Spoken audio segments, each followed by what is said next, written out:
আমাদের প্রশ্ন হচ্ছে যে ঠিক কখন বা কোন পয়েন্টটাতে আপনার মনে হলো যে আপনি আসলে জামায়াতে ইসলামের রাজনীতিটা করতে পারবেন বা করবেন? জনাব আখতারুজ্জামান রঞ্জন। ধন্যবাদ। জি ধন্যবাদ খালেদ জি মুহিত ভাই, জি ধন্যবাদ জি। আপনার এই এই বহুল প্রচারিত এই মিডিয়াতে হুম, আমাকে দাওয়াত দেওয়ার জন্য। হুম। এই জন্য প্রথমে আপনাকে শুকরিয়া আদায় করছি। আপনার থ্যাংক ইউ, মাধ্যমে থ্যাংক ইউ। আপনার অগত অসুস্থতাদেরকে আমার সালাম জানাচ্ছি। আসসালামু আলাইকুম। যে যেখানে আছেন ভালো থাকবেন, সুখে থাকবেন, নিরাপদে থাকার চেষ্টা করবেন। দেখেন, আমি 91 সনে যখন সংসদ সদস্য হয়ে নির্বাচিত হয়ে আসছিলাম, তখন আমি সবচেয়ে বড় একটা প্রতিবাদ করেছিলাম যে আমাদেরকে যদি সরকার গঠন করতে হয়, তাহলে আমরা কেন মুক্তিযুদ্ধের পক্ষের লোকদের সরকার গঠন করতে পারবো না। তৎকালীন সময়ে আমাদের আসন ছিল 142টি, আমাদের প্রয়োজন ছিল আর 9টি আসনের। 9টি আসন কিন্তু জামাত এবং জাতীয় পার্টি ছাড়াও আমাদের পক্ষে সংগ্রহ করা সম্ভব ছিল। কিন্তু তৎকালীন সময়ে বিএনপির সবচেয়ে বেশি আগ্রহ ছিল যে তারা যেন এই জামাতকে নিয়ে দল করে। আমি বলেছিলাম এই জন্য যে জামাত যেহেতু তাদের বিরুদ্ধে যুদ্ধ অপরাধের একটা অপবাদ আছে, তাদের অনেকের বিরুদ্ধে যুদ্ধ অপরাধে মুক্তিযুদ্ধের বিরোধিতা করেছে, সরাসরি বিরোধিতা করেছে। যেমন তৎকালীন সময়ে নিজামী সাহেব বা এই তারপরে তখন এরা কয়েকজন নেতৃস্থানে যারা করেছিলেন, গোলাম আজম সাহেব নিজ নেতৃত্বের বিরোধিতা করেছিলেন বাংলাদেশের। তখন আমি বলেছিলাম যে এদের বিরুদ্ধে, এদেরকে সাথে নিয়ে আমাদের রাজনীতিতে করাটা ঠিক হবে না। যেহেতু বিএনপি জিয়ার দল, শহীদ জিয়ার দল, শহীদ জিয়া একজন মুক্তিযুদ্ধের ঘোষক, কাজে এখানে এটা করা ঠিক হবে না। এটা শুধু তৎকালীন আমার বক্তব্য। তারপরে অনেক পানি গড়িয়ে গেছে, অনেক ঘাত প্রতিঘাত হয়েছে। আমরা পরবর্তী দেখেছি দেশমাতা খালেদা জিয়া রাজনীতি থেকে সরে গেছেন, সেখানে ওনার পুত্র জনাব তারেক রহমান সাহেব ক্ষমতায় আসছেন। সেখানে এসে দেখলাম যে আমরা আসলে, আমি এই পর্যন্ত 5বার দল থেকে বহিষ্কৃত হয়েছি, 5বারই আমি দলে ফিরে গেছি। কারণ আমার দলের প্রতি আনুগত্য কখনোই কম ছিল বলে আমি মনে করি নাই, এবং এখনো আমি অন্তর দিক দিয়ে দলের প্রতি আনুগত্য, দেশমাতা খালেদা জিয়ার প্রতি অনুগত, আমি শহীদ রাষ্ট্রপতি জিয়া রহমানের প্রতি অনুগত, তারাই আমার নেতা। কিন্তু দেখা গেল গত প্রায় 4 বছর ধরে, 3 থেকে 4 বছর ধরে আমি বহিষ্কৃত, 22 সন থেকে আমি বহিষ্কৃত।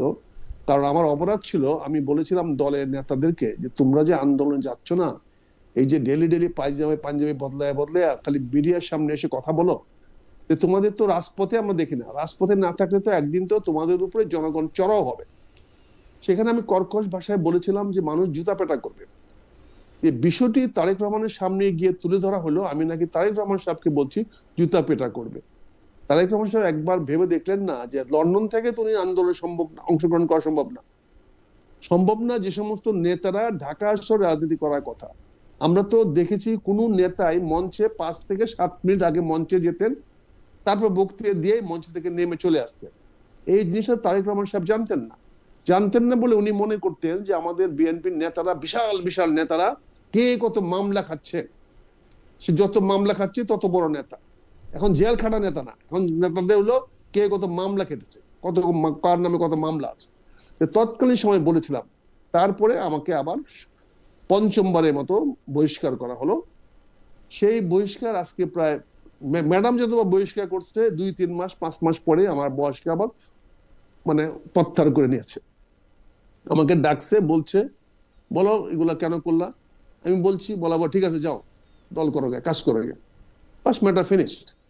বলছি হয়তো কোনো কারণে 3 মাস 6 মাস, 5 মাস 6 মাসের বেশি হয় নাই, কোনো কারণে আমার বহিষ্কার হয়েছে। কিন্তু এই বছর তারেক রহমান সাহেব 3 বছর ধরে আমাকে ঝুলায় রাখছে। শুধু ঝুলায় রাখেন না, উনি এত বেশি ভিন্ডিকটিভ হয়েছেন যে আমার সামনে দলের কোনো নেতা কথা বললেও তিনি তাকে বহিষ্কার করে দেন। আমার স্কুলের মাঠে নাসির বলে একটি ছেলে, জি অত্যন্ত উদীয়মান জি। ছেলে। জি রঞ্জন ভাই একটু যদি সংক্ষেপে বলতেন, মানে আমাদের আমি আরো বলছি অনেক প্রশ্ন সঙ্গে, ছিল, মানে জি বেশি আমি বেশি। সংক্ষেপে জি বলছি, নাহলে জি পটভূমিকাটা আপনি জি বুঝবেন। জি। সে নাসির ছেলেটা ঢাকা ইউনিভার্সিটির তুখুর ছাত্র নেতা। হুম সে আমার স্কুলে মাঠে এসে কেন খেলা উদ্বোধন করলো, সে তাকে বহিষ্কার করে দেওয়া হলো। হুম আমি অত্যন্ত আঘাত পেয়েছি। হুম যাই হোক, তারপরে এই পট পরিবর্তন হয়েছে। হুম এই পট পরিবর্তনের পরে আমার এলাকার মানুষ অনেক আবদার করেছে, মিটিং করেছে, জনসভা করে বলেছে বহিষ্কার উদ্দেশ্য করার জন্য, কিন্তু সেই বহিষ্কার উনি প্রত্যাহার করে নেন নাই। হুম এমনকি এইবার যে নমিনেশন দিয়েছেন সেখানেও আমাদেরকে কোনো জিজ্ঞাসাবাদ করেন নাই। আমি হুম নির্বাচন করব না আগেই ঘোষণা দিয়ে দিয়েছি। আমি 2024 সনে, আমি আগস্ট আন্দোলনের পরেই আমি ঘোষণা দিয়েছি আমি আর নির্বাচন করব না। এবং তারপরে বারবার বলে আসছি, কিন্তু উনি আমাদের কোনো রকম গুরুত্ব দেয় না। এমনকি আমরা ভোট কাকে দিব সে প্রার্থী পর্যন্ত যোগাযোগ করে না। আমি যেখানে পরিষ্কার বলে দিয়েছি আমি নির্বাচন করব না, সেখানে প্রার্থী পর্যন্ত আমার সঙ্গে যোগাযোগ করে না, কারণ তাকে বহিষ্কার করে দিতে পারে, বিএনপির নেতা কর্মীরা বহিষ্কার হতে পারে। এরকম একটা ভিন্ডিকটিভ নেতা যদি হয়, এভাবে তো রাজনীতি হবে না। এই যে তিনি 30 তারিখে দেশমাতা খালেদা জিয়া মারা গেছেন, এমন কি প্রয়োজন ছিল যে 3 দিন ওই দিনই 3 জন নেতাকে বহিষ্কার করতে হবে? উনি কি বহিষ্কারের নেতা? এটা কোন রাজনীতির ভাই? মানে কিছু হলে বহিষ্কার করে দেবেন, বেশি হলে আপনি শোকজ করেন, বিচার দেখেন, বলেন। হ্যাঁ জি মেজর রঞ্জন, আমরা মানে আপনার ব্যাপারটা একটু বুঝতে চাইতেছিলাম যে মানে যেহেতু আপনি দল থেকে বহিষ্কার হয়েছেন, সেহেতু আপনার যেহেতু জামাতে ইসলামী আপনার আদর্শের বিপক্ষে থাকলেও আপনার এখন জামাতে ইসলামীতে যাইতে বাধা নাই, কারণ আপনি নেতাকে একটা শিক্ষা দিতে চাচ্ছেন, তাই তো? নেতাকে শিক্ষা দেওয়ার ব্যাপার না, কোন অবস্থাতে না, নেতাকে শিক্ষা দেওয়ার জন্য না। এখানে যেহেতু আমার কোনো অবস্থান নাই, আমি দল করি না, দলে আমার কোনো পদ নাই, সদস্য নাই, এবং দল করতেও পারছি না, এমনকি আগামী নির্বাচনে কাকে ভোট দেবো সেটা করতে পারছি না। তার মধ্যে আবার তারেক রহমান সাহেব একটা বক্তব্য দিলেন, যে উনি বললেন যে ওই যে একটা শব্দ আছে না, রিটায়ারমেন্ট। আপনাকে রাজনীতি করতেই হবে কেন? মানে এটার ম্যাডাম রিটায়ার করলেন না কেন? না, সেইটা তো দলের সাথে তার এতখানি পার্থক্য হয় না, দলের সাথে এতখানি পার্থক্য না। রাজনীতি রিটায়ারমেন্ট করতে কোনো জিনিস তো নাই। রাজনীতি মানুষ আমূর্তি করে, আমাকে কেন রিটায়ারমেন্ট করতে হবে? আমার চেয়ে বড় বড় বয়সের লোকেরা কি বিএনপিতে নাই? আপনি 35 বছর যে কথা বললেন, সেই কথার বিপক্ষে এমনকি আমরা দেখেছি যে একটা ওয়াজের অনুষ্ঠানে আপনি দাঁড়িয়ে যে কথাগুলি আপনি বলেছেন, আপনার কি এখন নিজের কথাগুলি নিজের গায়ের উপর লাগছে কিনা, সেই অর্থে আমি বলতেছিলাম যে আপনার যখন মিলতেছে না। কি বলেছি ওয়াজে? আমি না ওয়াজে না, আপনি ওয়াজের কথা আমি বলতেছি যে ওয়াজের ওখানেও আপনার বিরুদ্ধে এক ধরনের প্রতিবাদ হয়েছে, সেইখানেও আপনি এক ধরনের কথা বলছেন। না, সেই ওয়াজের প্রতিবাদ যারা করেছে তাদের বিরুদ্ধে তো আমরা বলেছি, যারা মিথ্যা ওয়াজ করে, যারা ভুল কোরআন শরীফ বলে, তারা তো জামাত না, তাদের বিরুদ্ধে আমি বলেছি। আর জামাতের বিরুদ্ধে যখন আপনি বলছেন অসংখ্যবার, আমি নিজে দেখেছি যে অনুষ্ঠানে, মানে রঞ্জন ভাই, আমরা তো আসলে আপনাকে একজন বিশিষ্ট মুক্তিযোদ্ধা এবং আপনি খুব সুন্দর বলেন, কিন্তু আপনি যেই জামায়াত বা জামায়াতের সম্ভাবনা নিয়ে যে আসতো, তার বিরুদ্ধেও আপনি খুব রাগ হয়ে যেতেন, বকাঝকা করতেন, ধমক দিতেন। অবশ্যই করতাম, আপনার সামনে আপনার অনুষ্ঠানেই করেছি। জি করেছেন, আপনার অনুষ্ঠানে করেছি। জি আমি অনেক সময়, কিন্তু সেই জায়গা থেকে তারা কেন এখন আমাকে বকাঝকা করে বলেন? কারা না, আপনাকে বকাঝকা করারটা ব্যাপারটা এরকম, আপনি নিজেকে কেমনে মানে এই ব্যাপারটাতে কনভিন্স করলেন, সেটাই আমি জানতে চাই। তাহলে আমাকে বলতে দেন, কথাটা শেষ করতে দেন। জি যদি একটু সংক্ষেপে বলতেন ভাই। হ্যাঁ, তা আমি সেখানে কি বলেছি? আমি যখন তারেক রহমান সাহেব বললেন যে জামাত ইসলাম লক্ষ লক্ষ মানুষকে হত্যা করেছে, তখন এই হত্যা করেছে যখন শুনলাম, তখন আমি এর পরের দিনই আমি কলকাতায় একজন সাংবাদিকের সঙ্গে আমি একটা ইন্টারভিউ দিলাম। 16 ডিসেম্বরের উপলক্ষে আমার কাছ থেকে একটা ইন্টারভিউ নিল তারা, ওখানে আরেকজন ব্রিগেডিয়ার সাহেবকে ইন্টারভিউ নিল। সেখানে আমরা জানতে পারলাম, উনি বলল যে তৎকালীন জামাত ইসলামী একটা ছোট্ট দল ছিল, তারা কোনো রাজাকার আলবদরে ছিল না, আল সামচ ছিল না। ব্রিগেডিয়ার সাহেবের বক্তব্য, এটা পিকে গাঙ্গুলি এক ব্রিগেডিয়ার সাহেব বললেন। এবং তারা বলে 29,000 রাজাকার আলবদর আল সামস তাদেরকে সারেন্ডার করেছে, যে 94,000 ভারতীয় পাকিস্তানি বাহিনী সারেন্ডার করেছিল, তার মধ্যে 29,000 ছিল রাজাকার আলবদর আলসাম। তাদের মধ্যে জামাতের কোনো লোক ছিল না, তারা সারেন্ডার করে নাই, তারা এখানে ছিল। অর্থাৎ তারা বলতে সার্টিফাই করেছে যুদ্ধাপরাধের সঙ্গে তারা জড়িত না। তাহলে আমরা যে ইতিহাসে জেনে আসতেছিলাম, সেই ইতিহাসটা আমরা পাকিস্তানের বিরুদ্ধে যুদ্ধ করেছি, আমাদের জামাতের বিরুদ্ধে যুদ্ধ করে নাই। আমরা যে ইতিহাস জেনে আসছিলাম, আমি সেটা প্রতিবাদ করেছি। সেটা প্রতিবাদ করার পরে জামাত প্রতিবাদ করার পরে আমি জামাতের সঙ্গে যোগাযোগ করি নাই। জামাত দেখা হইলো, কথা হইলো 21শে নভেম্বর আমাদের এই আর্ম ফোর্সের ডেতে জামাতের আমিরের সঙ্গে আমার প্রথম দেখা হলো, কথা বললাম। উনাকে বাই দ্য ওয়ে বললাম যে এই সমস্ত জিনিসগুলো হচ্ছে, আপনারা প্রতিবাদ করেন না কেন? উনি আমাকে 4 দাওয়াত দিলেন। সে 4 দাওয়াত হইতে হইতে এটা আসার ধরলো 12ই ডিসেম্বর। 12 ডিসেম্বর বিকালবেলা আমার 4 দাওয়াত ছিল, যেতে পারি নাই, কারণ সেদিন হাদি মারা গেল। হাদি মারা যাওয়ার জন্য অনুষ্ঠানটা পোস্টপোন হলো। 13 তারিখে তিনি আমাকে আবার দাওয়াত দিলেন। 13 তারিখ সকালে 9টার সময় গেলাম। 12 তারিখে মনে হয় না, সেখানে 12 তারিখে মনে হয় না হাদি মারা গেছে, হাদি গুলিটা খাইছিল সে সময়, হাদি মানে মৃত্যুটা পরে। আচ্ছা ঠিক আছে, জি। ওকে ওকে, ব্যাকরণটা জি, সঠিক হলো। জি, জি, জি। ঠিক আছে, হ্যাঁ। তো হাদিকে গুলি করা হয়েছিল, সেই জি। হাদি গুলি করার কারণে সেই অনুষ্ঠানটা আমরা যেতে পারি নাই। হুম। পরের দিন 13 তারিখে সকাল 9টায় উনি আমাকে আবার চার দাওয়াত দিলেন, আমি গেলাম। হুম। সেখানে কথা বলার পরে উনি আমাকে বললেন যে তাহলে কি আপনি প্রতিবাদ করেন? আমি বললাম আমি প্রতিবাদ করব কি করে, আমি তো আপনাদের কেউ না, তাই আপনি কি দলে যোগদান করতে চান? তাই আমি বললাম আপনার দলে তো রোকন না হলে যোগদান করা যায় না। উনি বললেন না, সহযোগী যোগদান করা যায়। হুম। তাই বললাম আমি যদি আপনি নেন আমি তো রাজি আছি, আমি যোগদান করতে রাজি আছি। তাই আমরা যোগদান করলাম। ওকে। যোগদান করার পরে গঠনতন্ত্রে দেখলাম যে জামাত বাংলাদেশের স্বাধীনতা বিশ্বাস করে। ওকে। জামাত বলছে বাংলাদেশ একটি মহান মুক্তিযুদ্ধের মাধ্যমে স্বাধীন হয়েছে এবং জাতি রাষ্ট্র হিসাবে প্রতিষ্ঠিত হয়েছে। সেই জাতি রাষ্ট্র হিসাবে পড়েছে বলে তারা এই দেশের স্বাধীনতা সার্বভৌমত্বে বিশ্বাস করে। তাহলে বাংলাদেশে যে বর্তমান প্রজন্ম, জামাতের যে বর্তমান প্রজন্ম, বর্তমান আমির সাহেবের বয়স মাত্র 59 বছর, অর্থাৎ উনার বয়সও 13 বছর 14 বছর বয়স ছিল 71 যুদ্ধের সময়। কারণ কিন্তু যুদ্ধপরাধী 67 না, বছর, 67 বছর। 66 বছর যুদ্ধপরাধী না। হ্যাঁ, 13 এবং এই যে আজকে যে জামাতের লক্ষ লক্ষ নেতা কর্মী গঠিত হয়েছে, তাদের বয়স বাংলাদেশ স্বাধীন হওয়ার পরে হয়েছে। 55 বছর হচ্ছে না, কম আমার মনে বছর যে বয়স।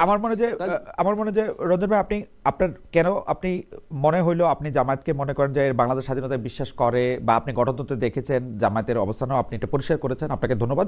আমরা একটু মাওলানা মঞ্জুরুল ইসলাম আফেন্দির কাছে যাই, তারপর আবার আপনার কাছে আসবো।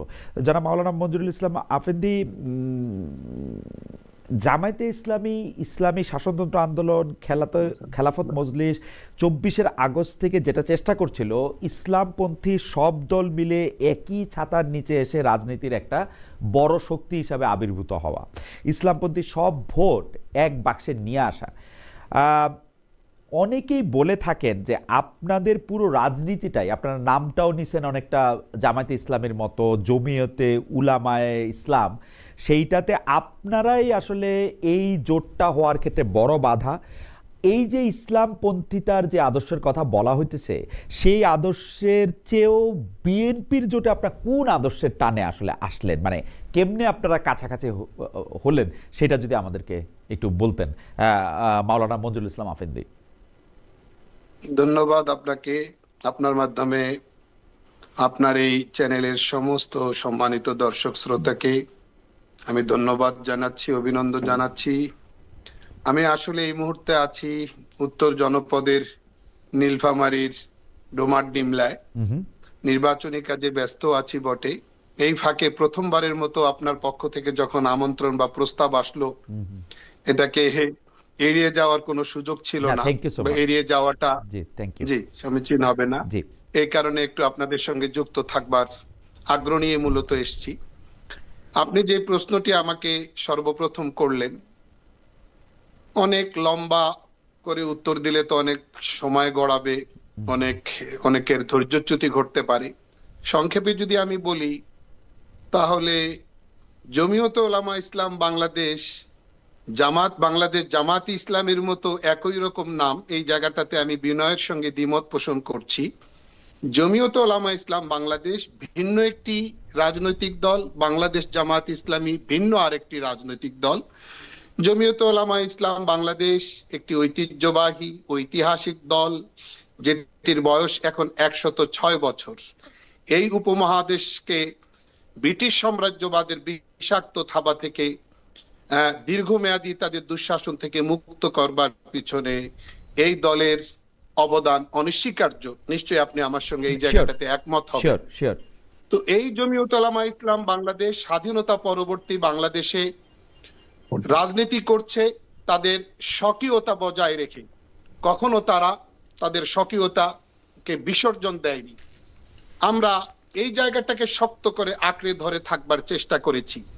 5 আগস্ট পরবর্তী বাংলাদেশে যখন এক বাক্স ফর্মুলা সামনে আসলো, যারা এই ফর্মুলা সামনে এনেছেন আমরা তাদেরকে সাধুবাদ জানিয়েছি, তাদেরকে তাদের প্রস্তাবকে স্বাগত জানিয়েছি, এবং যারা এরকম দৃষ্টিভঙ্গি লালন করেন, ধারণ করেন কিংবা পোষণ করেন, আমরা তাদের এই দৃষ্টিভঙ্গিকে যথেষ্ট সম্মান এবং সমীহ করেছি। আমরা নিজেরাও চেয়েছি যে ইসলামিক ঘরানার দলগুলো যদি আমরা এক জায়গায় একীভূত হতে পারি এবং একত্রিত হয়ে যদি এই নির্বাচনটা লড়তে পারি, তাহলে আমরা একটা অবস্থান তৈরি করতে পারব। আমাদের একটা জায়গায় পরিষ্কার করে বলতে হয় যে মৌলিকত্বের প্রশ্নে আমরা খুব শক্ত, অর্থাৎ আকীদা কেন্দ্রিক, মানে মতাদর্শ আদর্শ কেন্দ্রিক আমাদের মধ্যে যে দূরত্ব, এই জায়গাটাতে আমরা বড় শক্ত। এই জায়গায় ছাড় দিয়ে আমরা যদি বাংলাদেশ জামাত ইসলামের সঙ্গে একীভূত হয়ে যাই, তাহলে জমিয়তুল উলামা ইসলাম বাংলাদেশের মতো একটি ঐতিহ্যবাহী পুরনো সর্বপ্রাচীন আমার একটু প্রশ্ন ছিল ইসলামী মাওলানা দলের আফেদি, পক্ষ থেকে। মাওলানা আফেদি, আমার একটা প্রশ্ন ছিল যে আপনি যে মৌলিক বিষয়ের কথা বলছেন, যে আকীদার কথা বলছেন, আকীদা শব্দটা তো আসলে ইন্ট্রোডিউস করা হয়েছে বিশ্বাস, অনেক, মতাদর্শ, মানে অনেক পরে ইন্ট্রোডিউস করা হয়েছে। আকীদা তো আসলে এত আগের কথা না। তো সেই আকীদা আমি ধরে নিলাম ঈমান ছাড়া আপনি ঈমান না করে আপনি আকীদা শব্দই ব্যবহার করতে পছন্দ করতেছেন, ঠিক আছে। তো সেই ক্ষেত্রে মানে আকীদাগত ক্ষেত্রে আপনি জামায়াতে ইসলামীর থেকে নিকটবর্তী বিএনপিকে মনে করতেছেন? আমি বলছি, আমি আসছি সেই জায়গাটাতে। জি জি জি জি ভাই, ধন্যবাদ আপনাকে। আমরা ইমানের জায়গাটাকে, ইমানি বিশ্বাসের জায়গাটাকে আমরা এলমে ওহির শিক্ষা ব্যবস্থাকে সমুন্নত রাখবার এই বিষয়টাকে আমরা যথেষ্ট গুরুত্ব দেই। আমরা যদি আমাদের জায়গা থেকে তাদের সঙ্গে এক জায়গায় একত্রিত হই, তাহলে আমরা মনে করি যে এই একটা মানে একটা পার্থক্য, যেটা মওদুদী সাহেব, আবুল আলা মওদুদী সাহেবের যে মতাদর্শ, তার যে কনসেপ্ট, তার যে দৃষ্টিভঙ্গি, তার যে লেখালেখি, বিভিন্ন জায়গায় আপত্তিকর বিতর্কিত বিষয়ের অবতারণা, এই জায়গাগুলোকে মেনে নেওয়া বোঝায়। সেটা কখনোই আমাদের দ্বারা হওয়া সমীচীন নয়, যার কারণে আমরা ওই জায়গাটাতে ওই স্রোত ধারায় যুক্ত না হয়ে আমরা মনে করেছি যে বাংলাদেশ জাতীয়তাবাদী দলের বিএনপির সঙ্গে যদি আমাদের একটা নির্বাচনী সমঝোতা হয়, এটা আমরা মনে করি আমাদের জন্য অধিকতর নিরাপদ। আর সেটা তো আসন সমঝোতা নয়, শুধু আসন বা নির্বাচনে লড়বার জন্য নয়, শুধু এমপি হওয়ার জন্য নয়, সেখানে আমরাও তাদেরকে কিছু প্রস্তাবনা দিয়েছি। বাংলাদেশ জাতীয়তাবাদী দল বিএনপি, এটা তো ইসলামী দল বলি না আমরা। জামাতে ইসলামী, বাংলাদেশ জামাত ইসলামী, ইসলামের সাইনবোর্ড, ইসলামের পরিচয়, ইসলামের এই যে একটা ব্যানার ব্যবহার করে, এখানে যদি ইসলাম বিরোধী কোনো বিষয় থাকে, এবং ডেফিনেটলি আছে, এদেশের হক্কানি আলেম সমাজ সবাই এই জায়গাটাতে একমত, তো সেখানে আমরা গেলে মাওলানা আফেদি, আমি প্রশ্নটা একটু আমাদের মতো যারা সাধারণ মানুষ আছে তাদের বোঝার মতো করে করি। প্রশ্নটা হচ্ছে যে মাওলানা মওদুদীর আদর্শের কথা আপনি বলেছেন, কিন্তু আমি জামায়াতে ইসলামী কিন্তু মাওলানা মওদুদীর যে আদর্শগুলি নিয়ে আপনারা বাংলাদেশে আলেমরা প্রশ্ন করেছেন নানা সময়ে, সেই আদর্শ দিয়ে তারা পরিচালিত হচ্ছেন এরকম কিন্তু আমার মনে হচ্ছে না। গত 15 বছরে আমি এটার কোনো লক্ষণ দেখি নাই। এক, দুই হচ্ছে আপনি বলছেন যে রাজনৈতিক মানে আপনাদের দাবির কিছু প্রস্তাবনা আপনারা বিএনপিকে দিয়েছেন, এইটা মানে মানে এবং বিএনপি এটা পালন করবে বলে প্রতিশ্রুতিও দিয়েছে। কিন্তু আপনার কাছে আমার এই প্রশ্নটা সরাসরি, যে আপনি কি আসলেই মনে করেন যে মানে এই আদর্শটা বাস্তবায়নের ক্ষেত্রে বিএনপি আপনাদের বেশি কাছাকাছি জামায়াতের চেয়ে? জি, আমরা আমরা আমরা এই মুহূর্তে বর্তমান বাংলাদেশে আমরা এমনটাই মনে করছি যে ইসলাম তার স্বকীয় চেহারা নিয়ে থাকবে। ইসলামের মধ্যে কোনো বিকৃতি রূপ আসবে না। ইসলাম হযরত মুহাম্মদ রাসূলুল্লাহ সাল্লাল্লাহু আলাইহি ওয়াসাল্লাম যেভাবে মহান আল্লাহর কাছ থেকে পেয়ে মানব জাতির সামনে প্লেস করেছেন, ওই চেহারায় ইসলাম থাকবে। এর মধ্যে কোনো রকম বিকৃতি যুক্ত হবে না, কোন সাইড দিয়ে, কোন অঙ্গন দিয়ে কোন রকম অপব্যাখ্যা এখানে যুক্ত হবে না। জামায়াত ইসলামের মধ্যে আপনি বিকৃতিটা জামায়াত ইসলামের মধ্যে, মানে আমি বোঝার জন্য জামায়াত ইসলামের মধ্যে আপনি বিকৃতিটা কোথায় পেলেন? মানে এটা আমরা শুনি মওদুদিবাদ, বিকৃতি, কিন্তু মানে আপনি যদি আমার একটু ধরায় দেন যে এই জায়গাটা ইসলামের মৌলিক বিষয় থেকে জামায়াত ইসলামী আলাদা করতেছে। যেমন সর্বপ্রথম আমরা যে বিষয়গুলোকে খুবই স্পর্শকাতর মনে করি, আমাদের জন্য অনেক সেন্সিটিভ মনে করি, আকীদা বিশ্বাসের প্রশ্নে আমরা এটিকে অনেক গুরুত্বপূর্ণ মনে করি। প্রথমত ইসমতে আম্বিয়া, অর্থাৎ আমাদের আকীদা বিশ্বাস, সমস্ত আলেম সমাজের সর্বসম্মত আকীদা বিশ্বাস, সমস্ত নবীগণ টপ টু বটম তারা নিষ্পাপ। নবী হওয়ার আগেও তারা নিষ্পাপ, নবী হওয়ার পরেও তারা নিষ্পাপ।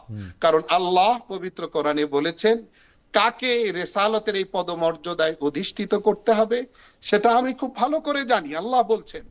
সুতরাং আল্লাহর নির্বাচন, আল্লাহর নবী সিলেকশন, রসুল নির্বাচন কখনোই ভুল হতে পারে না। এখানে তাদের মতাদর্শ, আবুল আলা মওদুদী সাহেবের বিভিন্ন জায়গায় এরকম বক্তব্য রয়েছে যে অমুক নবী তার থেকে এই গুনাহ প্রকাশ পেয়েছে, তিনি এই পাপে জড়িয়েছেন, তিনি অপরাধে জড়িয়েছেন, তার মানে আল্লাহর নবী নির্বাচনটাই প্রকারান্তরে ভুল প্রমাণিত হয়। এটা ইমানের জন্য বিরাট বড় হুমকি। ইমান না থাকা অনেকটাই নিশ্চিত করে, এই একটা জায়গা। দ্বিতীয় সেকেন্ড পয়েন্ট, সমস্ত সাহাবীগণ সত্যের মাপকাঠি। আল্লাহ তাদেরকে ওপেন ঘোষণা দিয়েছেন, ওয়ালাকাদ আফা আনকুম, আমি তোমাদেরকে মাফ করে দিলাম। আল্লাহ তাআলা কোরআনে বলেছেন আমিও তাদের উপরে সন্তুষ্ট, তারাও আমার উপরে সন্তুষ্ট।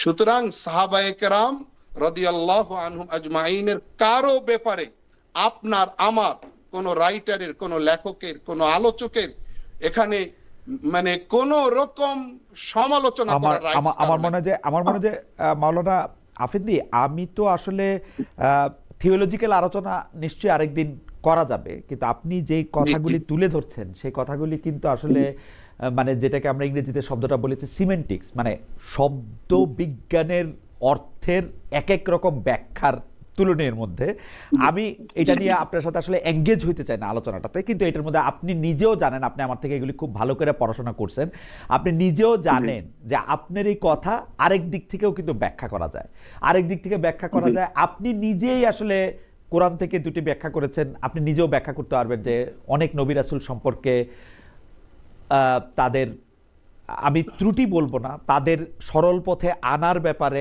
আল্লাহর নির্দেশনা কিভাবে কাজে লাগছে তাদের জীবদ্দশায় সেটার ব্যাপারে বলা হয়েছে। কিন্তু মানে মানে এইটারে আপনি ওইভাবেও বলতে পারেন।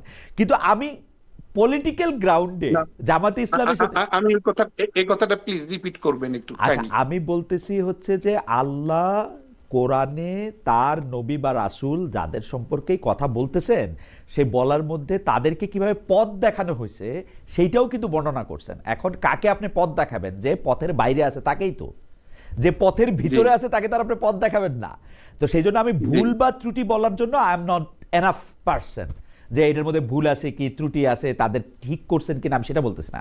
আমি বলতেছি আপনি তাকেই পথ দেখাবেন যাকে পথ দেখানোর দরকার আছে, যিনি পথে আছেন তারা তো আর আপনি পথ দেখাবেন না, তাই না? তো আল্লাহ কিন্তু এটা বর্ণনা করতেছেন যে তিনি কিভাবে পথ দেখাইছেন, কোন ঘটনার প্রেক্ষিতে, কখন, কিভাবে তাকে আরো বেশি সাহায্য করছেন, তাই না? তো এই কথাটার একটা সিমেন্টিক ব্যাখ্যা মানে মানে ভাষাগত ব্যাখ্যা হইতে পারে আর কি, কিন্তু আমি সেটার মধ্যে যাইতে চাই না। দর্শকদের কাছেও ক্ষমা চেয়ে নিচ্ছি, আপনার কাছেও, যে ধরেন এই বিষয়গুলি তো নিশ্চয়ই আপনি আমার থেকে অনেক অনেক অনেক গুণ বেশি জানেন। আমি শুধু বলতে চাইছিলাম যে জামায়াতে ইসলামী রাজনীতিতে মওদুদী সাহেবের সেই ব্যাখ্যা ব্যবহার করতেছে মাঠে, সেইটার প্রমাণ কি আমরা গত 15-20 বছর ধরে দেখি কিনা, নাকি সেটা আমরা তার ব্যাপারে এটা একটা আমাদের আরোপ? বহু প্রমাণ আছে, বহু প্রমাণ আছে, বিকৃতি সাধনের বহু ব্যাপার আছে। আমরা এইরকম বিষয়গুলো আমাদের কাছে প্রমাণিত, প্রতিষ্ঠিত।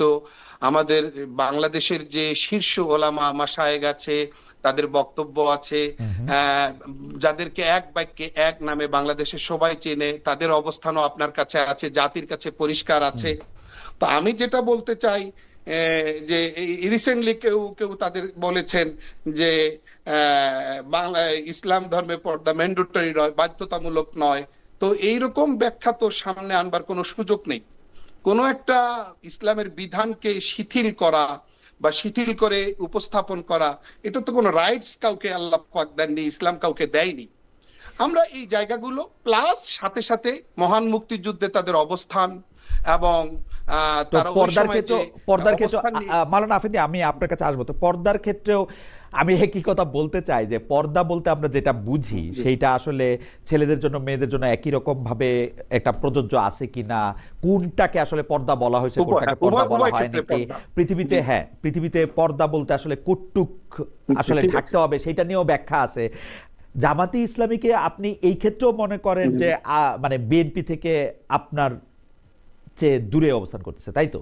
না, এক্ষেত্রে না। বিএনপি কে তো আপনি বিএনপি তো বলছে না যে আমরা আচ্ছা ইসলামী আচ্ছা, দল। যেহেতু ওরা ইসলামের দল বলতেছে সেহেতু তারা ইসলামের এটা মানতেছে কিনা সেটা হচ্ছে ফাইন প্রশ্ন। ফাইন, রাইট রাইট রাইট, জি ঠিক আছে। বিএনপি ধর্মীয় মূল্যদের কথা বলছে। বিএনপি সংবিধানে আল্লাহ আল্লাহ রসুলের নাম পুনঃস্থাপনের কথা বলছে, বিসমিল্লাহির রহমানির রহিম পুনর্বহালের কথা বলছে, কোরআন সুন্নাহ বিরোধী কোনো আইন তারা ক্ষমতায় গেলে করবে না, এই সমস্ত কথা বলছে। যার কারণে আমরা একটু আশা আর আলো দেখতে পাই। আচ্ছা ঠিক আছে, আমি আমি আমি আপনার কথা পরিষ্কার মাওলানা আফেন্দি। আমি শুধু মানে মন্তব্যটা আপনাকে শোনায় রাখি যে একজন আমাদের দর্শক আপনার উদ্দেশ্যে একটা মন্তব্য করেছেন, সেই মন্তব্যটা অনেক কিরকম। জনাব খালেদ ভাই আফেন্দি সাহেবকে জিজ্ঞেস করুন 18 সালের নির্বাচনে সিলেট 5 আসনে উনাদের সভাপতি জামায়াতের কাছে ক্ষমা চেয়ে নির্বাচনে সহযোগিতা করার অনুরোধ করেছিলেন, তখন আকিদা কই ছিল? আপনি যখন আবার বলবেন তখন এটা ইচ্ছা করলে আপনি রেসপন্ড করতেও পারেন, নাও করতে পারেন। আমরা একটু জনাব আখতারুজ্জামান রঞ্জনের কাছে যাই।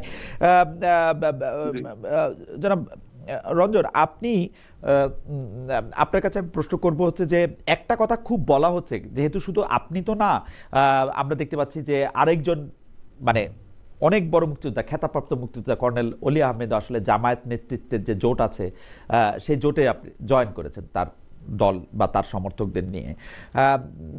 আপনার কাছে কি মনে হয় আসলে কি নির্বাচনী জোট বলে কোনো জোট হইতে পারে? মানে আদর্শের মিল ছাড়াও কি আসলে কোনোদিন জোট হওয়া সম্ভব? অনেকে বলতেছেন যে এটা আদর্শিক জোট না, এটা শুধু নির্বাচনী জোট।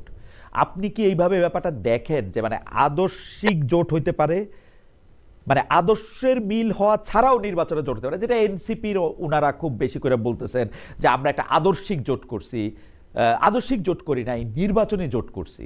এটা কি হইতে পারে? মানে আপনি কি মনে করেন জানাবো? আসলে খালেদ ভাই, আপনি তো রাষ্ট্রবিজ্ঞান, ধর্মতত্ত্ব সবকিছু নিয়ে বিস্তারিত আলোচনা করেন। আপনার কথাবার্তাগুলো স্পষ্ট এবং সরাসরি আপনি কথা বলেন। আপনি একটা জিনিস খেয়াল করে দেখেন, আদর্শিক হলে তো কোনো জোট হওয়ার দরকার নেই, আদর্শিক তো দল। আমি আদর্শিক বিশ্বাস করি, আমি তো একটা দল। এখানে আদর্শ তো পরিবর্তন হলে এটা না, কিন্তু সেখানে নির্বাচনী সাধারণত জোটগুলা রাজনীতি সবসময় হয় নির্বাচন ভিত্তিক। যখনই নির্বাচন আসে বা কোনো আন্দোলন আসে, কোনো ঐক্যমতের প্রশ্নে আসে, তখনই জোটগুলা হয়। কোনো একটা ইস্যুতে যারা পক্ষে তারা আসে, যারা পক্ষে না তারা অন্যদিকে যায়। আমি আলোচনাটা এখানে এইভাবে করতে চাই আপনাকে। আফেন্দি ভাই অনেকদিন ধরে ইসলামিক রাজনীতি করে আসতেছেন, অনেকদিন ধরে ওনারা আসেন। আমি তো ইসলামী রাজনীতিতে মাত্র যোগদান করলাম, ইসলামী সম্বন্ধে আমার ধারণা অনেক বেশি এখনো হয় নাই। ওনার সঙ্গে তর্ক করার মতো যোগ্যতা আমার এখনো হয় নাই। উনি একজন আলেম মানুষ, উনি আমার চেয়ে ধর্ম ইসলাম অনেক ভালো বুঝেন, বড় জানেন।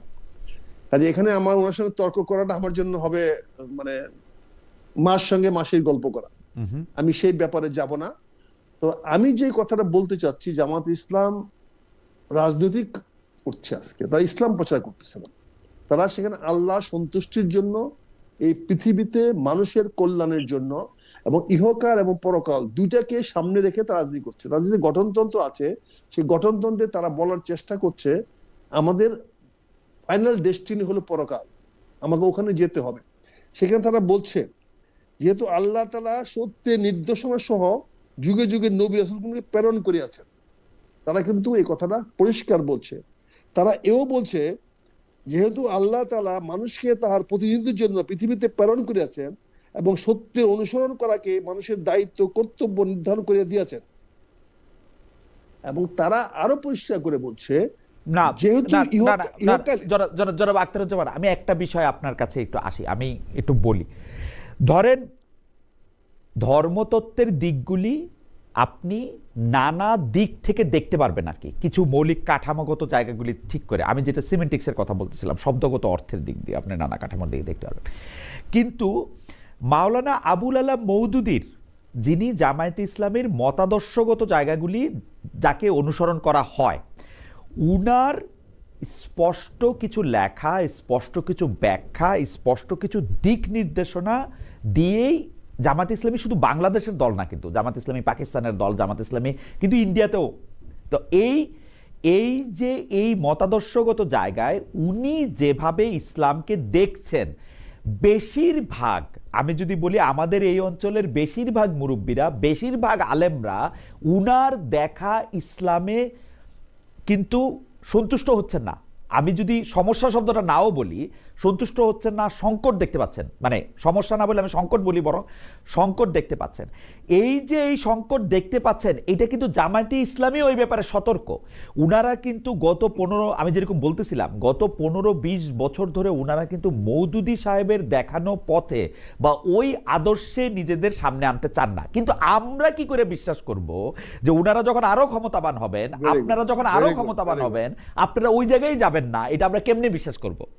Very good, very good. আপনার এই প্রশ্নের জবাবটাই আপনি প্রশ্ন যথাযথ করেছেন, কিন্তু এখানে কিন্তু জামাতের একটা বিবর্তন হয়েছে। জামাত কিন্তু আব্দুল মওদুদীর থেকে একটা বিবর্তন হয়েছে। 1980 সনে বাংলাদেশ জামাত ইসলামী হয়েছে, বাংলাদেশ জামাত ইসলামী, বাংলাদেশে জামাত ইসলামী না।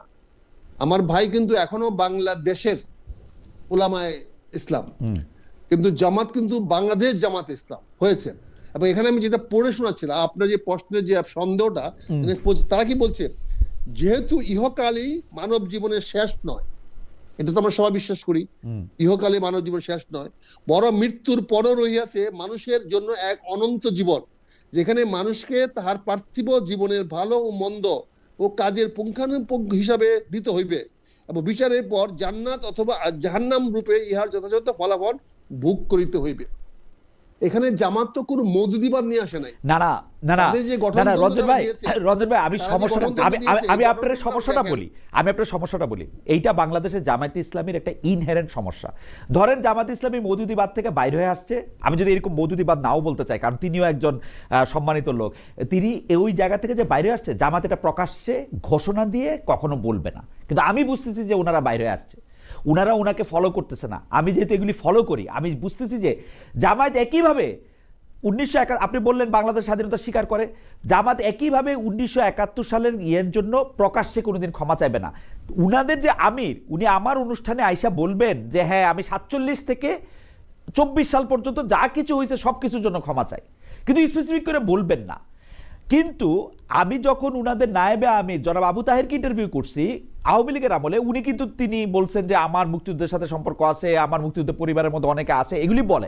প্রকাশ্যে যে একটা বলা, ক্ষমা চাওয়া এবং নিজেদের অবস্থান পরিষ্কার করা, এইটা তারা কখনো করে না। তার জন্য আমি কোট আনকোট আপনি নিজে অনেকবার এই দলটির সমালোচনা করছেন, করেছি, হ্যাঁ, অনেক অনেক অনেক অনেক শব্দ বলছেন, যে শব্দগুলো আমি আসলে টেলিভিশনে বলতে চাই না। এখন হঠাৎ করে তো তারা মানে they didn't change their position। না না, আমি এখানেই বলছি খালেদ ভাই, এখানে আমরা বলছি তারা তাদের পজিশনটা লিখিত আকারে পরিবর্তন করেছে। তারা একটা গঠনতন্ত্র তৈরি করেছে, সেই গঠনতন্ত্রে তারা পরিষ্কার বলেছে, আপনি যদি গঠনতন্ত্র দেখেন তাহলে আপনি দেখতে পারবেন তারা সেখানে পরিষ্কারভাবে বলেছে যে তারা এখন থেকে এই গঠনতন্ত্র অনুযায়ী দল চালাবে না। আপনি গণতন্ত্রের মধ্যে একটা লাইন দেখান, যে লাইনটার মধ্যে উনারা বলতেছেন যে আমরা আবুল আলা মওদুদী সাহেব, যিনি আমাদের প্রতিষ্ঠাতাদের একজন, তার নির্দেশিত পথ এখন থেকে আমরা অনুসরণ করব না। এখানে পুরা বইটাতে তো এই পুরা বইটাতে পুরা এই গঠনতন্ত্রে আবুল আলা মওদুদীর নামটিও নাই। এটাই তো প্রবলেম। নামটা নিলে অসুবিধা কি? নামটা নিলে অসুবিধা কি মেজর রঞ্জন? নামটা নিলে কি অসুবিধা? নামটা নিলে কি অসুবিধা? চেঞ্জ হয় না। আপনি যে কোনো জিনিসে নেগেটিভ জিনিসটা তো নয়, আমি আপনার চশমাটি সুন্দর এটা বলাটাই ভদ্রতা, কিন্তু আপনার চশমাটির ফ্রেমটা ভাঙ্গা এটা তো কেউ বলে না। ওকে, আমার মনে হয় তারা একটা গঠনতন্ত্র দিয়েছে, আমার মনে হয় যে জামাতকে দেখতে পাচ্ছেন না, দেখতে পান না, বা জামাতেরকে মনে করতেছেন যে আপনি পছন্দ করতেছেন না, সেই জন্য তারা তো লিখিত কমিটমেন্ট দিয়েছে এবং তারা বহুবার, আমার মনে হয় যে আপনার যুক্তিটা, আমার মনে হয় যে জনাব রঞ্জন একটা শক্ত যুক্তি দিয়েছে। বলে আসছেন খালেদ ভাই, লন্ডনে বলে আসছেন যে আমি কতবার ক্ষমা চাবো, আমি তো অনেকবার ক্ষমা চেয়েছি, উনি তো গত লন্ডনে বলে আসছেন।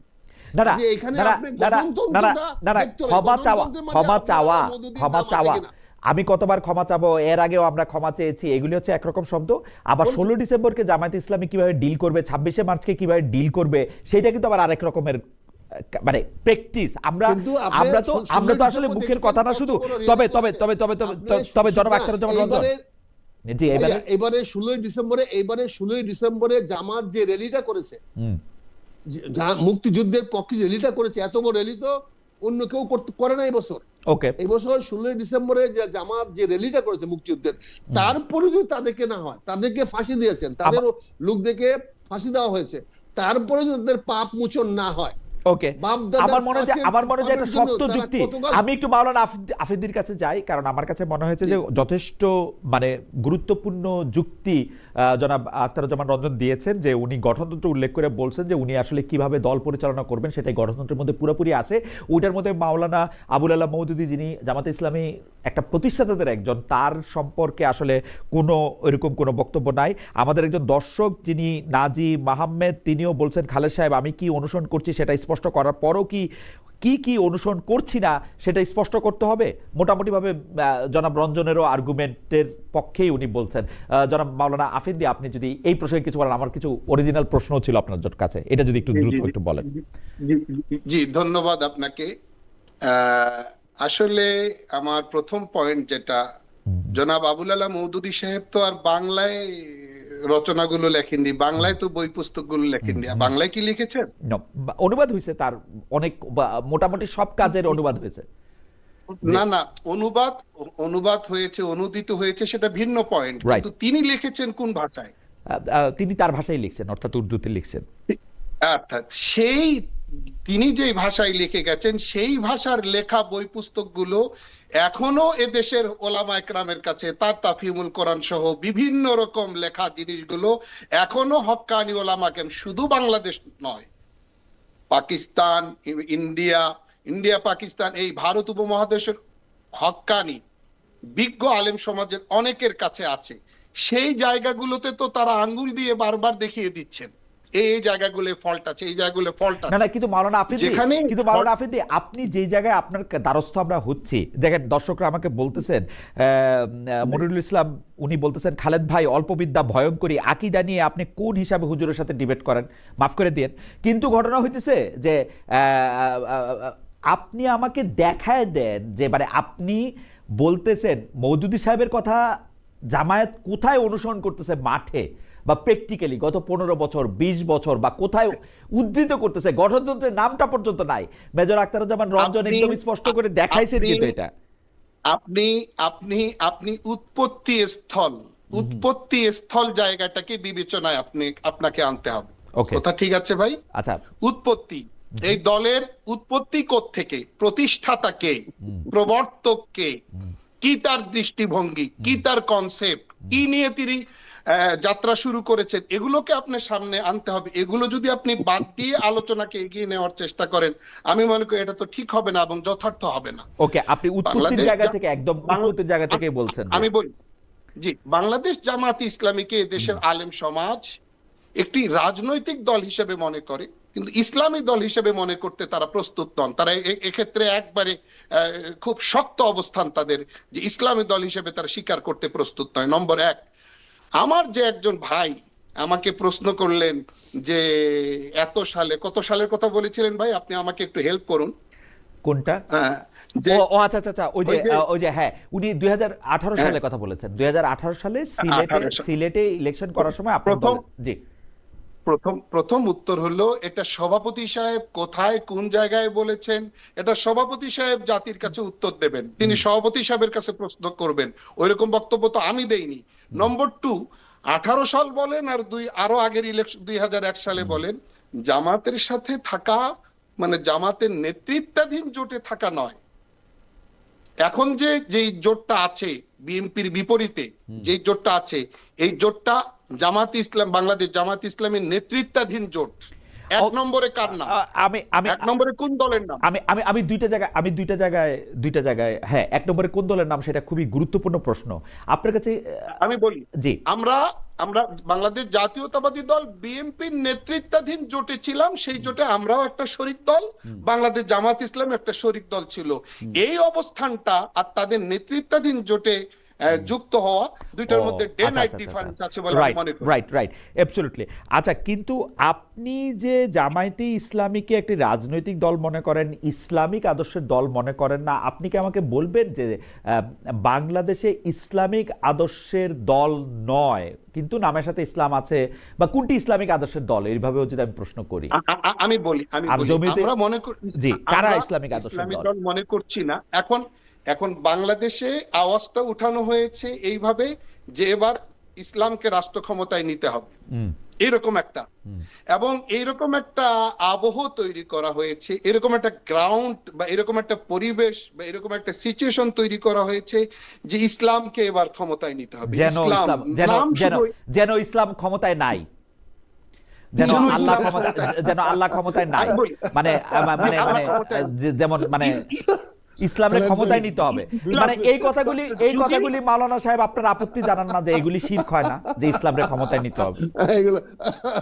আমি বলি ইসলামকে, আমার কথা শেষ হয়নি খালিদ ভাই, ইসলামকে ক্ষমতায় নিতে হবে। যদি তারা সফল হয় তো কোন ইসলামটাকে তারা প্রতিষ্ঠা করবে, কোন ইসলামটা? সেটা কি জনাব আবুল আলা মওদুদী সাহেবের ইসলামটা প্রতিষ্ঠিত হবে? আমরা সেই আশঙ্কায়, আমরা সেই সংখ্যাটাকে দারুণ ভাবে সামনে এনে, বিবেচনায় এনে আমাদের সিদ্ধান্ত, এই শতবর্ষী দলের যে দীর্ঘ পথ চলা, যে স্বকীয়তা মৌলিকত্ব বজায় রেখে পথ চলা, এই জায়গাটাতে আমরা শক্ত করে আমরা অবস্থান নেওয়ার চেষ্টা করেছি। আমার মনে হয় যে মাওলানা আফেদি আপনি শেষ করেন, জি প্লিজ যদি শেষ করেন। এক সেকেন্ড। আমরা বরাবরই চেয়েছি, এক বাক্স ফর্মুলাকে আমরা সবসময় স্বাগত জানিয়েছি, শ্রদ্ধা দেখিয়েছি। আমরা যারা আছি বাকি দলগুলো, আমরা যদি একসঙ্গে বসতে পারতাম, এক হতে পারতাম, সেই জায়গাটাকে আমরা সব সময় শ্রদ্ধার সঙ্গে আমরা, মানে মাইনাস জামাত ইসলামী, জি মাইনাস জামাত ইসলামী, মানে আপনার ইসলামী শাসনতন্ত্র আন্দোলনের সমস্যা নাই, চরমনায়ের দলের মধ্যে আপনার সমস্যা নাই, আকীদাগত কোনো পার্থক্য আপনি দেখেন না জমিয়তের সাথে? না, আমাদের মধ্যে ওই জায়গাগুলোতে কোনো প্রবলেম ছিল না। আমরা শুরুতে এই জায়গাটাতে, কিন্তু যখন আমরা রাজনৈতিক প্রবলেমের কথা আমি বলতেছি না, রাজনৈতিক কথার মতো আমি বলতেছি না, ধর্ম বিশ্বাসে, আচরণে, পালনে আপনি কোনো প্রবলেম দেখেন না অন্য দলগুলির সঙ্গে, জমিয়তে ইসলামের সঙ্গে? না, সবাই সবগুলোই মনে করেন যে প্রায় স্কুল আলাদা আলাদা নাম, কিন্তু শুধু ওকে, আপনি জামাতে ইসলামী কি শুধু আলাদা দেখতেছেন? আচ্ছা, যাই হোক, আমি একটু জনাব মেজর আখতারুজ্জামান রঞ্জনের কাছে, আপনাকে অনেক ধন্যবাদ মাওলানা আফেন্দি। মোহাম্মদ মালায়ক উনি বলছেন 47, 71, 24 নাম ধরে ক্ষমা চাইছে খালেদ মহিউদ্দিন। আমির বলছেন মিথ্যা কেন বলছেন? ভাই, আমির সাহেব আমাকে যখন ইন্টারভিউ দিচ্ছেন উনি তখন বলছেন 47 থেকে 24 পর্যন্ত যাবতীয় সব অপরাধের জন্য আমি ক্ষমা চাই। তো আমি তাকে প্রশ্ন করছি এর মধ্যে কি কোনো 71, এর মধ্যে কি 71 আছে? উনি বলছেন যা আছে সবই আছে। আমার কথা হলো 71 শব্দটা উচ্চারণ করে ক্ষমা চাওয়ার ক্ষেত্রে বলে, কিন্তু অনেকবার ক্ষমা চাইছি, বাংলাদেশ বিশ্বাস করি, 16 ডিসেম্বর পালন করি, কিন্তু রঞ্জন ভাই আপনারা কিন্তু ক্ষমা চাওয়ার ব্যাপারে বা এইটা বলার ব্যাপারে আবার একটা আলাদা অবস্থান বজায় রাখেন। মানে ব্যাপারটা কিরকম আমি আপনাকে বলি রঞ্জন ভাই, আমি ব্যাপারটা বলি, আপনাদের দলটা কিরকম, আপনারা টেস্ট করেন, যদি আজকে মুক্তিযুদ্ধের জায়গা থেকে অন্য জায়গার মধ্যে থেকে যদি শক্তিশালী হয়, আপনারা আরামে ওইটারে আপনারা নিয়ে নেবেন। ইসলামী দলগুলির ক্ষেত্রে যে প্রশ্ন জনাব আফেন্দি তুলেছেন, সেই প্রশ্নও কিন্তু ঠিক, আপনারা টেস্ট করেন যে কোন পক্ষে আসলে বাতাস ভারী। না, আপনি যদি আমি তিনটা পয়েন্ট আপনাকে পরিষ্কার করতে চাই। জি, প্রথমে তো একটি পয়েন্ট হলো যে দোষের জন্য আমি ফাঁসি হয়েছে, আমি মৃত্যুদণ্ড হয়েছে, সেইটার জন্য আপনি বারবার আমাকে ইনসিস্ট করছেন ক্ষমা চাইতে, তাহলে আমার ফাঁসি ফিরিয়ে দেন। না, আমি তো ইনসিস্ট করি না। না রঞ্জন ভাই, আমি আপনাকে বুঝাই, আমি কিন্তু ইনসিস্ট করি না। আপনারা ক্ষমা না চান, ক্ষমা না চাই রাজনীতি করেন, ক্ষমা না চাই বাংলাদেশে ক্ষমতা আসেন, আমার কোনো প্রবলেম নাই, কিন্তু আপনারা মুখে যে বলেন আপনারা ক্ষমা চাইছেন, ইজ ইট ট্রু? না, মুখে বলে আপনারা যখন বারবার বলেন ক্ষমা চান, আমি বলি না আপনারা আমার এই আপনারা থেকে বাদ দেন, আপনারা ক্ষমা চান না, আপনারা 71 সালেও ঠিক কাজ করছেন, এখনো ঠিক কাজই করতেছেন, আমার কোনো প্রবলেম নাই। ইটস ইওর পলিটিক্স ভাই, ইটস ইওর পলিটিক্স ভাই। না, আপনি ঠিক কাজ করছেন তো, 71 সালেও ঠিক করছেন, 47 সালেও ঠিক করছেন, এখনো ঠিক করতেছেন, আমার কোনো অসুবিধা নাই তো, আই এম গুড। না, আপনার বক্তব্য, আমরা তো সেটা বলি নাই। জি, আপনারা কি বলছেন সেটা একটু বলেন তো শুনি। আমরা 71 সনে যে অপবাদ আপনারা দিয়েছেন, সেই অপবাদের জন্য আমাদের ফাঁসি হয়েছে, ফাঁসি হওয়ার পরে আপনি আমাকে বারবার ক্ষমা চাচ্ছেন এবং আমার আমির সাহেব বলেছেন ক্ষমা আর কতবার চাইবো। ওকে, উনি তো ক্ষমা মানে চেয়েছেন। এখানে কিন্তু দুইটা এখন বক্তব্য আপনি আপনার দিতেছেন, খেয়াল করেন আপনার- আপনার বুদ্ধি আমার চেয়ে আপনি বেশি। দুইটা বক্তব্য দুইটা দিচ্ছেন। বক্তব্য আপনি দিতেছেন, আমি আমার- একবার বলতেছেন আমি আমার অপবাদ, বক্তব্য দিচ্ছি। আবার বলতেছেন ক্ষমা চাইছে। এটা না, যদি অপবাদই হবে আপনি না, না, ক্ষমা আমি চাবেন কেন? সেজন্য বলছি অপবাদ হইলে আর ক্ষমা আপনারা- চাইতেছেন কেন? আপনাদেরকে সন্তুষ্টি করার জন্য আমরা যেহেতু বলছি যে আমরা যে কোনো মানুষের কাছে যদি আপনি মনে করেন, ইনসিস্ট করেন যে না তারপরে আপনার ভুল হয়েছে, আমরা বলছি। কিন্তু বিষয়টা হলো আমি যে কথাটা বলার চেষ্টা করছি আপনাকে, এখানে ক্ষমাটা নিয়ে ইনসিস্ট করে আপনি বারবার, আমরা যদি এখন বলি ক্ষমা চাই না, এটাকে আপনি খারাপ ভাবে নেবেন, আবার ক্ষমা চাইছি এটাও খারাপ ভাবে নিচ্ছেন। অর্থাৎ কোন বক্তব্যটাকে আপনারা ইতিবাচক ভাবে নিচ্ছেন না। দ্বিতীয়ত বলে ইসলামিক, আমি মুসলমান, আমি জন্মগতভাবে মুসলমান, বিশ্বাস করি মুসলমান, আমার আকীদা মুসলমান, আমার ইমাম সাহেব আমার আলেম সাহেব কি বললো এটাতে কিছু আসে যায় না। ইসলাম আমার আল্লাহর সঙ্গে আমার সম্পর্ক, আমি যে শাসন ব্যবস্থা চালাবো এটাই ইসলামী শাসন ব্যবস্থা। আমার মনে হয় যে মেজর রঞ্জন আপনি যেটা চালাবেন সেটা ইসলামী শাসন ব্যবস্থা, এটা একটু গাজোয়ারি কথা হচ্ছে ভাই। মনে না করতে পারেন, না, এটা একটু গাজোয়ারি কথা হচ্ছে। না না না না গাজোয়ারি না। এখন যদি আমাকে যদি মানুষ মানে, আমাকে খালেদ মহিউদ্দিন ভোট দিল না, কিন্তু আমি আরো 10 জনে ভোট পায় মরলাম, আরো 15 জন আপনার বিপক্ষে দাঁড়ালো, আপনাকে 10 জন ভোট দিল, আরো 15 জন আপনার বিপক্ষে দাঁড়ালো। আমি যদি 15 বিপক্ষে দাঁড়ানোর পরে ফেল করবো আমি, কিন্তু আমি যদি 15 জাস্ট আপনি যদি মেজরিটি নিয়ে যদি আপনি পাস করে আসেন, তাহলে আপনি যেটা বলবেন সেটাই ইসলাম। তাহলে আমি খালেদ মহিউদ্দিন কথা শুনবো কেন? না না খালেদ মহিউদ্দিন কথা শুনবো কেন? না রঞ্জন ভাই, আপনি যদি মেজরিটি নিয়ে পাস করে আসেন, তাহলে আপনি যা বলবেন সেটাই ইসলাম। এই ভয় তো আফিদি ভাই পাচ্ছে, অবশ্যই সেটাই তো সেই ভয় তো আফিদি ভাই পাচ্ছে। পৃথিবীর সব লোক বললেও ভুল বললে এটা ইসলাম হবে না ভাই। আমি তো সেটাই করব, যেটা আমার জনগণ চাইবে, আমি সেটাই করব। খালেদ মহিউদ্দিন কি চাইবে, আফিন্দি সাহেব কি চাইবে, এটা তো বিবেচ্য বিষয় না। রাইট, আমার বিষয় হলো যারা জনগণ কি চাইবে।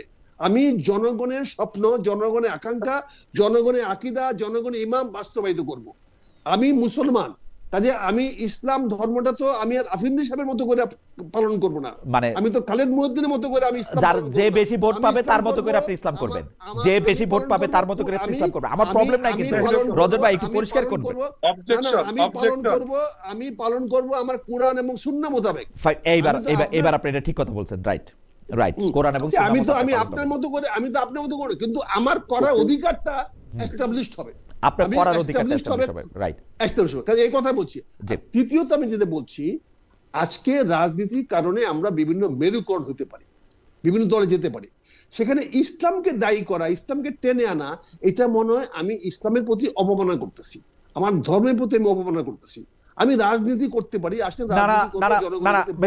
আমার অপরাধ ক্ষমা করবেন, কিন্তু আপনি খেয়াল করে দেখেন আপনাদেরকে যেইটা নিয়েই প্রশ্ন করা হয়, যদি মুক্তিযুদ্ধ নিয়ে প্রশ্ন করা হয় আপনি বলেন 54 বছর আগের জিনিসটা আনো কেন, যদি ইসলাম নিয়ে প্রশ্ন করা হয় তাহলে আপনি বলেন যে রাজনীতির মধ্যে ইসলাম ঢুকাও কেন। মানে আপনাদের কি নিয়ে প্রশ্ন করবো আমরা আপনাদের কিন্তু কি নিয়ে প্রশ্ন করবো, আপনি শিখাই দেন যে এইটা নিয়ে প্রশ্ন করবো। জামাত ইসলামকে তো প্রশ্নই করা যায় না, আপনাকে শিখাই দেন। মাওলানা আফিদি আমি আপনার কাছে আসবো, আপনি আমাকে একটু শিখাই দেন রঞ্জন ভাই, জামাত ইসলামকে কি নিয়ে প্রশ্ন করবো। খালেদ ভাই, আমি আমাকে যেই প্রশ্ন করবেন, আমি যেই প্রশ্ন আপনি করবেন, আমি সেই প্রশ্নের উত্তর দিব। আপনি সেখানে 10-এর থেকে আমাকে 0 দিয়েন, কিন্তু আপনি আমাকে আপনার উত্তরটা দিতে বলেন না। আমার তো উত্তরই নাই, আমার তো প্রশ্নটা আছে, আপনি জানেন না উত্তর। কাজে আপনি আমাকে যেই প্রশ্নই করবেন আমি সেই প্রশ্নের উত্তর আপনি আমাকে প্রশ্নটা শিখাই দেন। নম্বর আপনি ইসলাম নিয়ে কথা বললো জামাত ইসলামের সমস্যা, মুক্তিযুদ্ধ নিয়ে কথা বললো সমস্যা। আমি তো বলি না ইসলামের সমস্যা, আমি বলেছি যে আপনার যদি আজকে রাজনীতির মাঠে ইসলামকে নিয়ে এসে যদি ইসলামের কথা বলি, তাহলে আমি যদি ইসলামকে নিয়ে বিতর্ক করতে যাই তখন আবার বলবেন আমি ইসলাম নিয়ে বিতর্ক করতেছি। কারণ আপনি দলটার মধ্যে যেমন আফিদি সাহেব তো পরিষ্কার করলেন বিএনপির সাথে উনার প্রবলেম নাই, কারণ বিএনপি বলতেছে না যে উনার ইসলামিক রাজনীতি করে। জামায়াতে ইসলামী কে বলছে? আফিদি সাহেব বলছেন। বিএনপি আফিদি সাহেব বলছে, এটা তো ফাইনাল না। আফিদি সাহেবের বক্তব্যটা আমি তো বিএনপি করে আসছি, আফিদি সাহেবের চেয়ে বেশি তো বিএনপিকে আমি চিনি এবং জানি। রাইট, আমরা তো সবসময় বিএনপি বলে আসতেছি আমরা ইসলামের ধারক বাহক, আমরা দেশে বিসমিল্লাহ মনে আনছি, আমরা এই দেশে আমরা ইসলাম শাসন করছি। আচ্ছা মাওলানা আফিদি একটা মিনিট সময় দেন, মেজর রঞ্জন শেষ করুন, তারপর আপনি বলবেন। ধর্মীয় মূল্যবোধে বিশ্বাসী মাওলানা আফিদি, ধর্মীয় মূল্যবোধে ইসলামী মাওলানা আফিদি, আমার মনে হয় যে আমরা সবাই কথা বললে আমরা শুনতে পারবো না। মেজর রঞ্জন শেষ করুক 1 মিনিটে, তারপর আপনি বলবেন। সেখানে আমি বলছি যে আপনি আমাকে যে কোনো ধরনের প্রশ্ন করেন, প্রশ্নের উত্তরে আপনি আমাকে 0 দেন, কিন্তু সে উত্তরটাকে আবার বিতর্কের মধ্যে নিয়ে যায় না, ওকে, উত্তরটা আবার বিতর্কের মধ্যে নিয়ে যায় না। মানে প্রশ্ন আমি জিরো দিব, বলছি, উত্তরটা বিতর্কে নিব না, তাই তো? আমি বলছি মওদুদিবাদ আমার মধ্যে নাই। আমি আমার গঠনতন্ত্র দিয়ে বলছি মওদুদিবাদে মওদুদিবাদ শব্দটা আমার মধ্যে নাই। তারপরে আপনি বলছেন আমি মওদুদিবাদে ফিরে যাব কিনা? না না না না, আপনারা তো আমরা মেজর রঞ্জন, আমাদের কি সমস্যা আমি একটু বলি। এইবার একটু জনাব আফ্রিদিকে একটু কথা বলতে দেন। আমি খালি সমস্যাটা বলি, আফ্রিদি সাহেব, আমি খালি আমার সমস্যাটা বলি। রঞ্জন ভাই, আমাকে একটা কথা বলতে দেন। আপনি যে কথাগুলি বলছেন সেই কথাগুলি যদি জামায়াতের আমির মহোদয় বলতেন তাইলে তো আমরা বুঝতাম যে আমরা রাজনীতির মধ্যে আমরা জনাব আবুল আলাহ মওদুদীকে অনুসরণ করতেছি না। আমি এই কথাটা অনুপস্থিত দেখতে পাচ্ছি। এটা আপনি বলতেছেন, সেই কথাটা আমি আমির সাহেবের কাছে অনুপস্থিত দেখতে পাচ্ছি। আর আপনার কথা কি আমি নিব?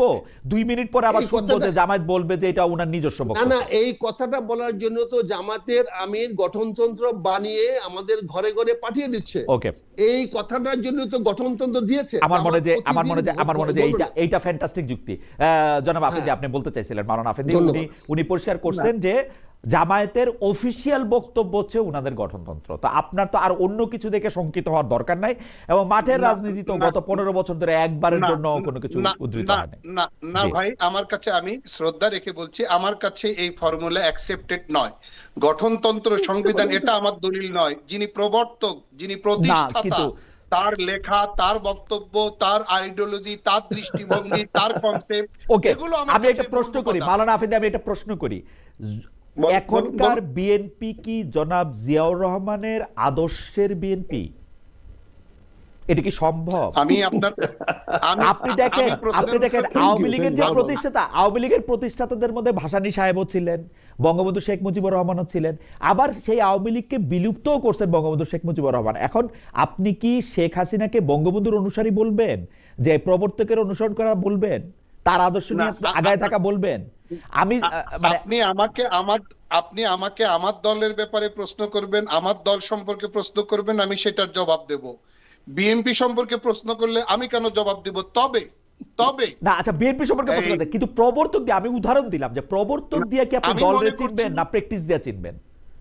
আমি মনে করছি তারেক রহমান সাহেব, বিএনপির ভারপ্রাপ্ত চেয়ারম্যান জনাব তারেক রহমান সাহেব দীর্ঘ 17 বছর পর দেশে ফিরে যে বক্তব্য দিয়েছেন, যে বিশাল জনসমুদ্রে, সেই বক্তব্য প্রমাণ করে যে ধর্মীয় মূল্যবোধের ছাপ সেই বক্তব্যে আছে। এবং তিনি একটা পর্যায়ে পরিষ্কার বলেছেন, আল্লাহ রসুল সাল্লাল্লাহু আলাইহি সাল্লামের ন্যায় পরায়ণতার আদলে দেশ গড়বো ইনশাআল্লাহ। আপনার মনে থাকবে মাওলানা আফ্রিদি, আপনার মনে থাকবে মাওলানা আফ্রিদি যখন ক্ষমতায় ছিলেন সাবেক প্রধানমন্ত্রী শেখ হাসিনা, তিনি তার প্রতি বক্তব্যে এই কথা বলতেন, স্বাধীনতার আদর্শে, ইসলামের আদর্শে, কোরআন সুন্নাহ দিয়ে তিনি দেশ চালাবেন। কিন্তু আমরা কিন্তু এটা প্রকৃত প্রস্তাবে দেখি নাই। আমি জনাব তারেক সাহেবকে সন্দেহ করতেছি না, আমার প্রশ্নটা সরল। প্রশ্নটা হচ্ছে প্রবর্তক দিয়ে আপনি দল চিনবেন নাকি চর্চা দিয়া? না, আমি গোড়া ফাউন্ডেশন। আপনি কি বলেন, আপনি ফাউন্ডেশনকে বেশি গুরুত্ব দিবেন না বিল্ডিং এর চাকচিক্যকে বেশি গুরুত্ব দিবেন? আমি ফাউন্ডেশনেও গুরুত্ব দিব, উপরে যে ঢালাই এবং বিল্ডিংটা যেই রং নিয়ে দাঁড়ায় আছে সেটাকেও গুরুত্ব দিব। আমি শিকড়কে গুরুত্ব দিলে আমি কাণ্ডের গুরুত্ব দিতে পারবো না, তখন আমাকে বলা হবে কাণ্ড জ্ঞানহীন। না, আপনাকে তখন কাণ্ডজ্ঞানহীন বলা হলেও আপনি ফাউন্ডেশন বড় রেখে, ফাউন্ডেশনকে দুর্বল রেখে আপনি স্ট্রাকচার উঠাবেন কি করে ভাই? ফাউন্ডেশন তো আগে। ওকে খালেদ ভাই, আচ্ছা, আপনি যদি এই ব্যাপারে আপনার বক্তব্য শেষ করেন, কারণ অনেকে মানে প্রশ্ন এরকম করতেছেন। খালেদ মুহিউদ্দিন সাহেব আসলে জামায়াতকে প্রশ্নবিদ্ধ করার জন্য একজন আলেমের সাথে ইসলামিক ব্যাপারে অজ্ঞ একজন ব্যক্তিকে বসাইছে। কিন্তু আমার পয়েন্ট হচ্ছে জনাব আফ্রিদি, আপনি এই ব্যাপারটা যদি আমাদেরকে একটু ক্লিয়ার করেন যে আপনি আলেম, সেটা আমরা মানে আমি মেনে নিয়ে এটা বলতেছি যে এই ব্যাপারগুলি আমরা যারা সাধারণ মানুষ আছি তাদেরও তো নিশ্চয়ই আসলে বোঝার দরকার আছে। মানে না বুঝলে মানে আমরা কেমনে এটাতে অংশগ্রহণ করব। কিন্তু আমার আপনার কাছে আমার যেটা আমি মনে করি, আমি মনে করি খালেদ ভাই, আপনাকে ধন্যবাদ। ইসলাম সম্পর্কে একটা স্বচ্ছ ধারণা সকলের থাকা উচিত। ওকে, হ্যাঁ, ইসলামের মধ্যে যতগুলো দিক আছে, সেটা আমিও মনে করি, সমস্ত দিক সম্পর্কে একটা পরিপূর্ণ ধারণা থাকা উচিত। সেটা আকীদার প্রশ্নে হোক, সেটা ইসলাম ধর্মের বিধিবিধান সংক্রান্ত হোক, সেটা ইসলাম ধর্মের আরো কোনো অন্য সাইট নিয়ে হোক, ব্যবহার আচার অনুষ্ঠান কেন্দ্রিক হোক, সর্বক্ষেত্রে আমি মনে করি একটা পরিপূর্ণ ধারণা থাকা উচিত। এই যে একটা সহজ সব জায়গায় ইসলামের সাইনবোর্ড ব্যবহার করে, ইসলামের লেভেল ব্যবহার করে বলা, আবার বলা যে না আমরা কারো প্রশ্নের জবাবে এটা স্পষ্ট বলে দেওয়া, আমরা কবে বলেছি যে আমরা ক্ষমতায় গেলে এই ইসলামী শরিয়া বাস্তবায়ন করব, শরিয়া আইন বাস্তবায়ন করব। এই যে দুই রকম, এই যে দ্বিচারিতা, আমি মনে করি এগুলো ইসলামে দ্বিচারিতা থেকে বাইরে হয়ে আসতে বলতেছেন জসিমউদ্দিন নামে একজন দর্শক। আমি জনাব মেজর আখতারুজ্জামান রঞ্জনের কাছে যাচ্ছি। আমি প্রশ্নটা করে রাখি মাওলানা আফিন্দি, আপনাকে একটু আমি প্রশ্ন করতে চাই, যেটা পরে আপনি জবাব দিবেন, যে বিএনপিও তার জোট দলের প্রার্থী মিলে প্রায় 100 খানেক প্রার্থী আপনাদের জোটের বিদ্রোহী প্রার্থী। আপনার আসনে বিএনপির একটি অংশ আপনার মনোনয়ন নিয়ে আপত্তি তুলেছিল। এই অবস্থায় স্থানীয় বিএনপি নেতাকর্মীদের আপনি কিভাবে আশ্বস্ত করছেন এটা আপনার জন্য বা আপনাদের জন্য বাড়তি চ্যালেঞ্জ কিনা? এটা আপনি যেহেতু একদম ভোটের মাঠে আছেন, ভোটের মাঠ থেকে এই প্রশ্ন আপনাকে করতে হচ্ছে। আমি একটু জনাব রঞ্জনের কাছে যাচ্ছি, একটু উত্তরটা নিব। নির্বাচনী প্রশ্ন, যে নির্বাচনী প্রশ্ন একটু করবো আপনার কাছে, যে আসতেছি আমরা একটু জনাব রঞ্জনের কাছে যাই। জনাব রঞ্জন, একজন দর্শক উনি প্রশ্ন করতেছেন যে খালেদ ভাই, আপনি জামাতের যে কোনো প্রশ্ন করলে জামাতের নেতাদেরকে নিয়ে এসে করবেন, মেজর আখতারুজ্জামানকে কেন করেন? তিনি তো মাত্র সংগঠনে এসেছেন, এখনো তো ভালো করে তিনি উত্তর দিতে পারবেন না। আমি একটু ব্যাখ্যা করি ভাই। আমি মেজর আখতারুজ্জামান রঞ্জনকে জামাতের নীতি নির্ধারণের জায়গা থেকে প্রশ্ন করতেছি না, তিনি এখনো নীতি নির্ধারক নন। আমি তার আন্ডারস্ট্যান্ডিংটাই আসলে বুঝতে চাইছি, এবং আমি দেখতে চাইছি যে কোন শর্তে জামায়াত ইসলামের শীর্ষ নেতৃত্ব জনাব মেজর আখতারুজ্জামান রঞ্জনকে ফুল দিয়ে সাংবাদিক ডেকে তাকে বরণ করেছিল, এবং সেটার মধ্যে এটা কি আমি আমার জায়গায় একটু পরিষ্কার করলাম। জনাব রঞ্জন, আমি আপনার কাছে আমি যে প্রশ্নটা করতে চাই, যে সেই প্রশ্নটা হইল যে আপনাকে একজন বিশ্লেষক হিসাবে, কারণ জামায়াত ইসলামের শীর্ষ নেতৃত্বদের মধ্যে আপনি একজন নন, কিন্তু সম্প্রতি রয়টার্স একটা সাক্ষাৎকার নিতে গিয়ে জামায়াতের আমিরকে প্রশ্ন করে জেনেছে যে তার সঙ্গে ভারতীয় একজন কূটনীতিকের বৈঠক হয়েছিল, এবং তার প্রশ্নের প্রেক্ষিতে জামায়াতের আমির বলছেন যে এই ভারতীয় কূটনীতিক এই বৈঠকটার বিষয়টা তাকে গোপন রাখতে বলছিলেন। আপনি এই জিনিসটাকে আসলে কিভাবে দেখেন? মানে ইজ ইট অল রাইট? মানে আমাকে একজন ভারতীয় কূটনীতিবিদ বলল আমার রাজনীতিটা হচ্ছে ভারতীয় আধিপত্যবাদের বিরুদ্ধে, কিন্তু আমাকে একজন কূটনীতিবিদ আমার সাথে গোপনে দেখা করতে চাইলো, আমি তার সাথে গোপনে দেখা করলাম। কূটনীতিবিদ মানে কিন্তু উনি বর্তমান প্রধানমন্ত্রী নরেন্দ্র মোদীর সরাসরি প্রতিনিধি। দেখা করলাম, এটা আবার গোপন রাখলাম, এবং পরে রয়টার যখন আমাকে জিজ্ঞেস করলো যে আমাদের কাছে খবর আছে যে ইন্ডিয়ার একজন ডিপ্লোম্যাট আপনার সঙ্গে দেখা করে গেছে, আপনি কি সেটা স্বীকার করেন কিনা? উনি যেহেতু মিথ্যা বলেন না, সেজন্য উনি বলছেন যে হ্যাঁ এটা দেখা করছেন, আমাকে এটা গোপন রাখতে বলা ছিল। আপনি এটাকে কিভাবে দেখেন আসলে? এখানে আমি ওই প্রশ্ন জবাব দেওয়ার আগে আমি একটু ক্লিয়ারিফাই করতে চাই। আফিন্দি ভাই সুন্দর কথা বলেছেন, উনি আলেম মানুষ, ওনার সঙ্গে আমি তো আলেম বা ইসলাম কোরআন নিয়ে কথা বলতে পারবো না, এত কিছু নাই, কিন্তু আমি ওনাকে জানতে চাই প্রকৃত ইসলামটা কি, সত্য ইসলামটা কি, কি করলে আমার আকীদা ঈমান ঠিক থাকবে, এটা কিন্তু ওনাকে জানতে চাই।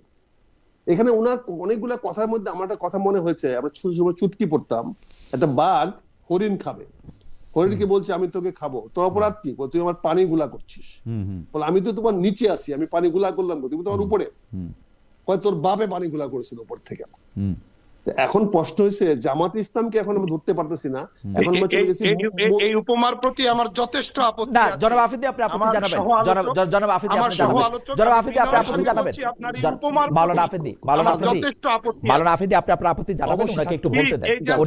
এই জাতীয় উপমা না, আমার মনে হয় যে অবতারণা করা থেকে আমার মনে হয় যে আমি এই ক্ষেত্রে মাওলানা আফিদি সাহেবের সাথে কিছুটা একমত। আপনি সরাসরি কথায় আসেন। জি, কাজে এখন আমি এখানে আমার অপরাধ এখন না, অপরাধ আমার বাবা করে গেছিল। জি, বাবার অপরাধে এখন আমাকে শাস্তি পেতে হবে। মওদুদিকে আমরা বলছি মওদুদি নাই, মওদুদিবাদ আমরা মানছি না, মওদুদিবাদ আমাদের নাই, বাট আমরা তো মাওবাদীও পড়ি, জামাত ইসলামের ছেলেরা মাওবাদী বইও পড়ে, তাহলে কি মাওদুদিকে মানতেছি? আমরা তো আপনি রঞ্জন ভাই আপনি অনেক ভালো বিতার্কিক, আপনি হয়তো তর্ক করে জিতবেন, কিন্তু একটা স্পেসিফিক প্রশ্ন মাওলানা আফিন্দি তুলছে। আপনি যেই প্রবর্তক থেকে প্রবর্তক হয়েছেন তার থেকে যে আপনি বদলাইছেন সেইটার কোনো ব্যাখ্যা আপনার কাছে আছে কিনা? আপনি ব্যাখ্যা দিচ্ছেন যে তার নাম আর আমাদের এই গঠনতন্ত্রের মধ্যে এখন আর নাই, আমরা বাংলাদেশের নাম জামাত ইসলামের নাম পরিবর্তন করছি। যদি তাই কইরা থাকেন, আপনারা তো বক্তব্যে কত ধরনের কথা বলেন, এই ভোট দিলে আল্লাহ খুশি হবে, এখানে পাল্লায় ভোট দিলে বেহেশতে যাবে, কত রকম। এই কথাটা বলা যায় না যে আমরা আমাদের প্রবর্তক যিনি ছিলেন বা যিনি অন্যতম যিনি এইটা দলটা করছেন, সেই দলটা যারা করছেন, আপনারা যারা ভুল বুঝতেছেন বা ভুল জানেন, আফেন্দি সাহেবরা ভুল প্রচার করে যে আমরা মধুদিবাদ অনুসরণ করি, এটা আমরা করি না। এটা বললে অসুবিধাটা কি? আমি তো এটা না, বলতে কোনো কাউরে অসুবিধা শুনি না। নাই। না, আমি আমির বলতে সাহেবরে কোনো বলতে শুনি অসুবিধা না, আপনি নাই। বলছেন, না, আপনি বলছেন, কিন্তু আপনি আমি- নিজেরে জিজ্ঞেস করে আমি- দেখেন, আপনি না, জিজ্ঞেস করলে আপনি আমি- আমাকে গণতন্ত্র দেখাই দিবেন, কিন্তু আপনি না, আপনি আমি আমাকে বলছি যে আমি বলতে আপত্তি নাই, কিন্তু প্রশ্ন হচ্ছে আমি সবারই প্রশ্নের জবাব একজনকে দিতে পারবো না তো। আমি গণতন্ত্রে বিশ্বাস করি, জনগণ আমাকে বিশ্বাস করে, আমি গণতন্ত্রে বিশ্বাস করি। আমি প্রতিটি ব্যক্তি বা আমার রাজনৈতিক প্রতিদ্বন্দ্বীর প্রশ্নের জবাব তো আমি দিতে বাধ্য নই। আসেন, সংসদ যখন হবে, যদি সংসদে আপনারা আসেন, আলোচনা করব, প্রশ্নের আপনারা উত্তর দেওয়া ভোটের হবে। আগে আপনারা আপনি ভোটের আগে এটা বলবেন ডিবেটে না, আসেন। আপনারা ভোটের আগে এটা না, বলবেন না। জনাব আফেন্দি না, সাহেবের, সেজন্য বলতেছি। মাওলানা আমরা- আফেন্দি দেখেন, আমরা- মাওলানা আমরা আফেন্দি সাহেবের আফেন্দি প্রবলেমটা সাহেবকে কোথায় আপনি বলছি না। দেখেন।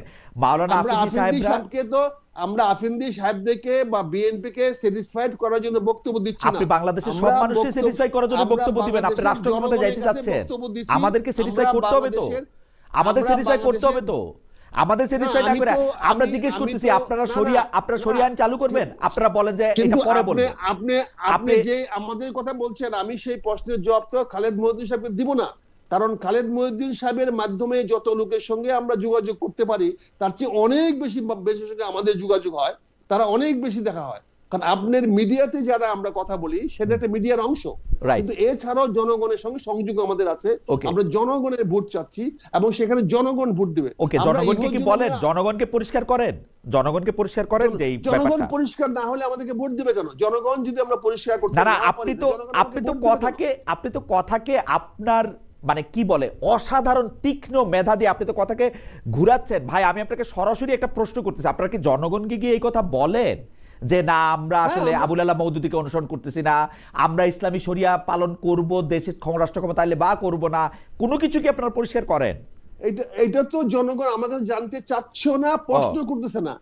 জনগণের এই প্রশ্ন তো নাই। জনগণের এই প্রশ্ন, প্রশ্ন জনগণের কি মধ্যে প্রশ্ন নাই। আছে আপনাদের কাছে? আপনাদের কাছে জনগণ কি প্রশ্ন করে? জনগণের আমাদের কাছে প্রশ্ন আছে, আমরা দেশে শান্তি থাকতে পারবো কিনা, আমরা যারা ইসলামের অপব্যাখ্যা করে তাদের হাত থেকে মুক্ত পাবো কিনা, আমরা আপনারা যারা কি বলেন এটা জবাবে যে দুর্নীতি করে, আপনারা আসলে যারা- শান্তি হবে? যারা অবশ্যই শান্তি হবে, ইনশাআল্লাহ শান্তি হবে। আমরা অবশ্যই দেশকে শান্তির পথে নিয়ে যাব। কেন এখানে আপনাদের এই জনগণ বিশ্বাস? জানতে চায়, আচ্ছা, জনগণ জানতে চায় চাঁদাবাজি বন্ধ হবে কিনা, Okay. জনগণ জানতে চায় দুর্নীতি বন্ধ হবে কিনা, জনগণ জানতে চায় এই রাজনীতি নিয়ে যে আমরা যে ব্যবসা করি এটা বন্ধ হবে কিনা। জামাতের জনগণের কাছে একদম তার কমিটমেন্ট, ওকে, আমরা ইনশাল্লাহ ক্ষমতায় আসলে চাঁদাবাজি বন্ধ হবে, দুর্নীতি বন্ধ হবে এবং সত্যিকার ইসলাম আল্লাহ যেটা বলেছে আমরা সেখানে ন্যায় বিচার, জনগণ ইনসাফ- আপনাদের কাছে জানতে চায় যে ইনসাফ আপনারা প্রতিষ্ঠা করব। আপনারা ক্ষমতা আসলে দুর্নীতি বন্ধ করবেন কিনা, আপনারা সেটা বলে আসেন যে আপনারা ক্ষমতা আসলে দুর্নীতি বন্ধ করবেন, তাই তো? ইনশাল্লাহ আমরা বন্ধ করব। আপনারা এটা যখন আমাদের ক্ষমতা first commitment। আপনারা যখন ক্ষমতার পার্ট ছিলেন, বিএনপির সঙ্গে দুর্নীতি বন্ধ হয়েছিল? হয়েছিল না, বিএনপি তো পার্ট ছিল, সে তো আমার তো নিজামী সাহেবের মন্ত্রণালয়ে তো দুর্নীতি হয় নাই। না, আমার তো ওই- আমি কেমনে জানবো হয়েছে না হয় নাই?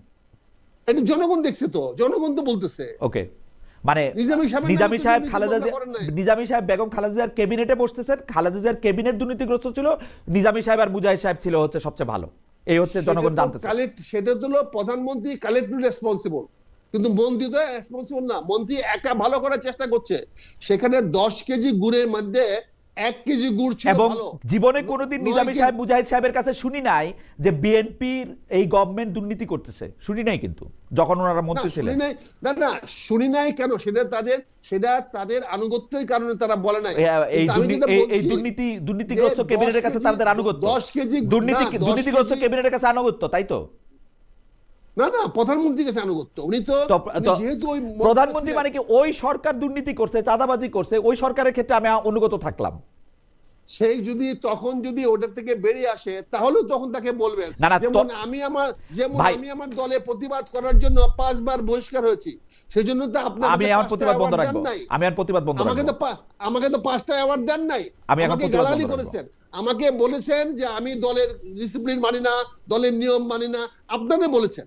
কিন্তু আমি তো প্রতিবাদ করেছি দলের, ওকে, যখন দলের যত ভুল দেখেছি প্রতিবাদ করেছি, প্রতিবাদ করে আজকে আমি আমার অবস্থানটা কোথায় গিয়ে দাঁড়িয়ে আছে, সেখানে তো আপনি অ্যাপ্রিশিয়েট করেন নাই খালেদ ভাই, সেখানে তো আপনি বলেন নাই যে আমি বুঝি না যে জিনিসটা আপনি উত্তরটা ভালো দিচ্ছেন কিনা, আপনি পরে শুনে দেখবেন, কারণ আপনি অনেক ভালো বিতার্কিক। মানে দুর্নীতির প্রশ্নে যে জামায়াত সরকারে আসলে যে দুর্নীতি একদমই করা হবে না বা করা যাবে না, ওইটা আমি কেমনে বিশ্বাস করবো এটা আমি পরিষ্কার হয়নি। তবে জনাব মাওলানা আফেন্দির কাছে আমি একটু আসি। জনাব মাওলানা আফেন্দি, আপনি একটু আপত্তি জানাতেছিলেন যে উদাহরণটার প্রশ্নে। আপনি কি আসলে দেখেন আমার ইসলাম ধর্মে একটা কিন্তু মানে মানে একটা প্রমিস আছে যে এটা হচ্ছে পিতার অন্যায়ের জন্য কিন্তু পুত্রকে শাস্তি দেওয়া যাবে না, মানে যার যার অপরাধের দায় তার তার কাছেই পড়ে। তা আপনারা সেটা করতেছেন কিনা? তিনি এটা একটা উদাহরণ মানে আপনি প্রতিষ্ঠাতার বা প্রবর্তকের এটা আপনি করতেছেন কিনা, এবং আপনাদের ক্ষেত্রে অনেক বিদ্রোহী দল নির্বাচনী প্রশ্ন করছিলাম, সেটাও আপনি যদি একটু বলেন। জি মাওলানা আফেদি। জি জি, প্রথমত কথা হলো শুধু পিতা পুত্রের ব্যাপার না, আল্লাহ তাআলা কোরআন শরীফে বলেছেন ওয়ালা তাজিরু ওয়াজিরাতুন বিজরা উখরা, একজনের পাপের দায় আরেকজন নেয় না, এটাও কোরআনী ফর্মুলা।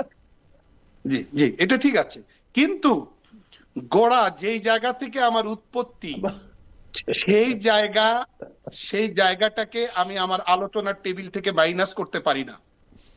তাদের সিলেবাসে এই বই পুস্তকগুলো রয়ে গেছে। জি জি, হ্যাঁ, তারা এগুলো স্টাডি করে। না ঠিক আছে, এই পয়েন্ট আপনি অনেকবার বলছেন, আপনি একটা পয়েন্ট অনেকবার বলছেন, যদি আপনি একটু মুভ অন করেন। জি, এটা আপনি বলছেন অনেকবার,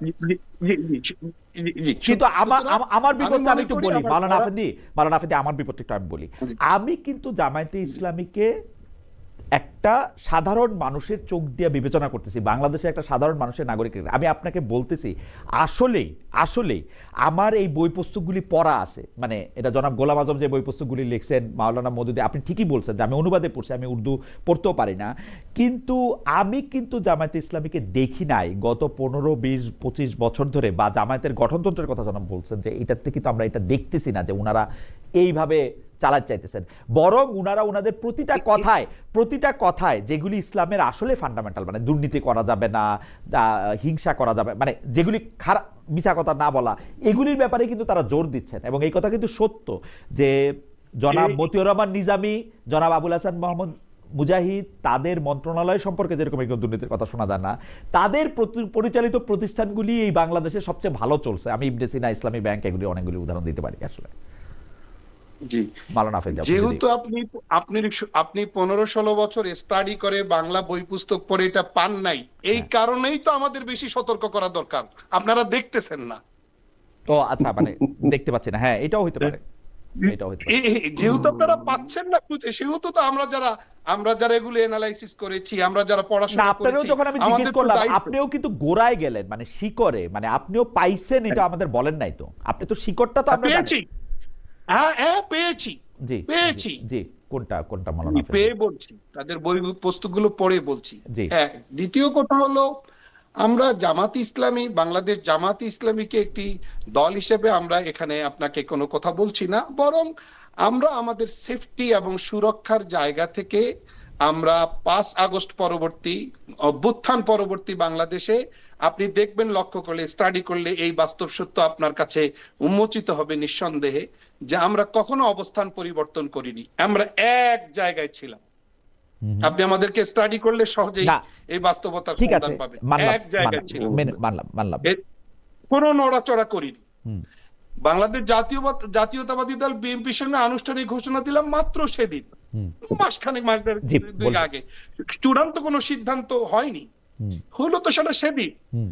আমরা সদা এই কথাই বলে আসছি যে আমাদের অতীতের তিক্ত অভিজ্ঞতা, বর্তমান সময়ের বাস্তবতা, আগামীতে কোন পথে চললে কি পরিণতি হতে পারে সেই সম্ভাবনা, এই 3 উপাদানকে বিবেচনায় এনে আমরা আমাদের কর্মকৌশল নির্ধারণ করেছি। আচ্ছা, আমি একটা ব্যাপারে আপনার একটা দৃষ্টি আকর্ষণ করি, যেহেতু আজকে আসলে ভোটের আলোচনাটা সেই যেভাবে আসতেছে না, আমরা আরেকদিন নিশ্চয় আপনার সাথে ভোটের সাথে কথা বলবো। আমাদের একজন দর্শক উনি বলতেছেন, আমাদের দর্শক একদিন বলতেছেন যে ওনার নাম আরিফুল ইসলাম অফিসিয়াল, যে খালেদ ভাই আপনি পরিষ্কার না হলো, জনগণ মোটামুটি পরিষ্কার, জামায়াত আসলে দুর্নীতি তুলনামূলক কম হবে, ভোটে জিতবে কিনা তা জানি না।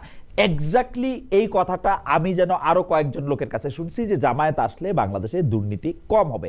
আপনি এই প্রসঙ্গের ক্ষেত্রে আপনি এটা কিছু বলবেন কিনা, মানে জামায়াত আসলে অন্যদের মতো দুর্নীতি করবে, এইটা আমি জামায়াতের শত্রুদের মধ্যে বলতে শুনি নাই খুব একটা, মানে আমি শুনি নাই আর কি, আমি জানি না, আপনি কি বলবেন এটার ব্যাপারে?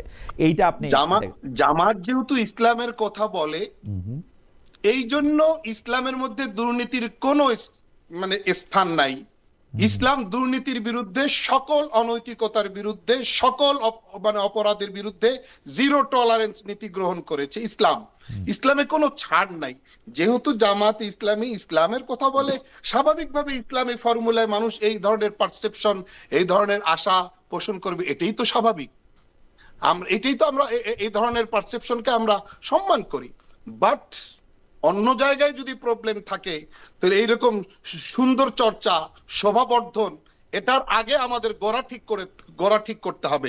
এটা এই ব্যাপারে আমাদের পরিষ্কার কথা। মাওলানা আফেদির কথা একদমই পরিষ্কার। আমি একটু জনাব রঞ্জন একটু কথা বলতে চাইছিলেন, আমাদের একজন দর্শক, ওনার নাম তাহসিন, উনি ছাড়াও আরো অনেকজন দর্শক অনেক কথা বলছেন। আমি কথাগুলি একটু রিফ্রেশ করছি। তাহসিন সাহেবের কথাটা একটু বলি। উনি বলতেছেন যে মানে দর্শকরা বলতেছেন যে দুর্নীতি তো শুধু অর্থনীতিভাবেই করা যায় না, দুর্নীতি নানাভাবে করা যায়। এর মধ্যে তিনি বর্তমান সময়ের একটা কথা আপনাদের বলছেন যে তাহসিন উনি খালেদ ভাই রাকসুর জিএস আম্মারের আচরণ স্বৈরাচারী এবং বক্তব্য ধ্বংসাত্মক একটি ইসলামিক ছাত্র সংগঠনের প্রতিনিধির আচরণ এমন হওয়ার কথা কিনা। এরকম কিন্তু আমরা নানা জায়গায় এরকম আমরা নানা রকম দেখি। আমি দেখি যে স্টুডেন্ট ইউনিয়নগুলিতে নির্বাচিত হওয়ার আগে একরকম চেহারা, নির্বাচিত হওয়ার পরে একরকম চেহারা, এবং এইটা খুবই একটা সুবিধাজনক অবস্থান। যখনই এই ধরনের ব্যাপারগুলি সমালোচিত হয়, জামাত ইসলামী বলে দেয় ওইটা ওনার নিজস্ব বক্তব্য। অথচ চিটাগাংয়ে আমরা যেই মাপের নেতার কাছ থেকে এই ধরনের বক্তব্য শুনছি, সেই মাপের নেতারা পলিট ব্যুরোতে বসেন, জামাত মানে শুরাতে বসেন। তারা আমি জানি না, মানে বাংলাদেশে জামাত ইসলামিক ক্ষমতা মানে জিতলে উনি হয়তো স্বরাষ্ট্রমন্ত্রী হবেন। পরে আবার বলা হয় যে না, ওনার এই বক্তব্য আসলে আমার বক্তব্য না। এইটা আপনি যদি একটু ব্যাখ্যা করেন যে মানে এটা আমরা কেমনে কি করব এটা নিয়ে। ধন্যবাদ খালেদ ভাই। এখানে আমি একটা জিনিস তুলেছি, এখানে দেখেন তাফহিমুল কুরআন, এটা একটা খণ্ড আমি এখানে দেখাচ্ছিলাম, 21 খণ্ড মওদুদী সাহেব লিখেছেন, এটা বাংলা অনুবাদ করা হয়েছে।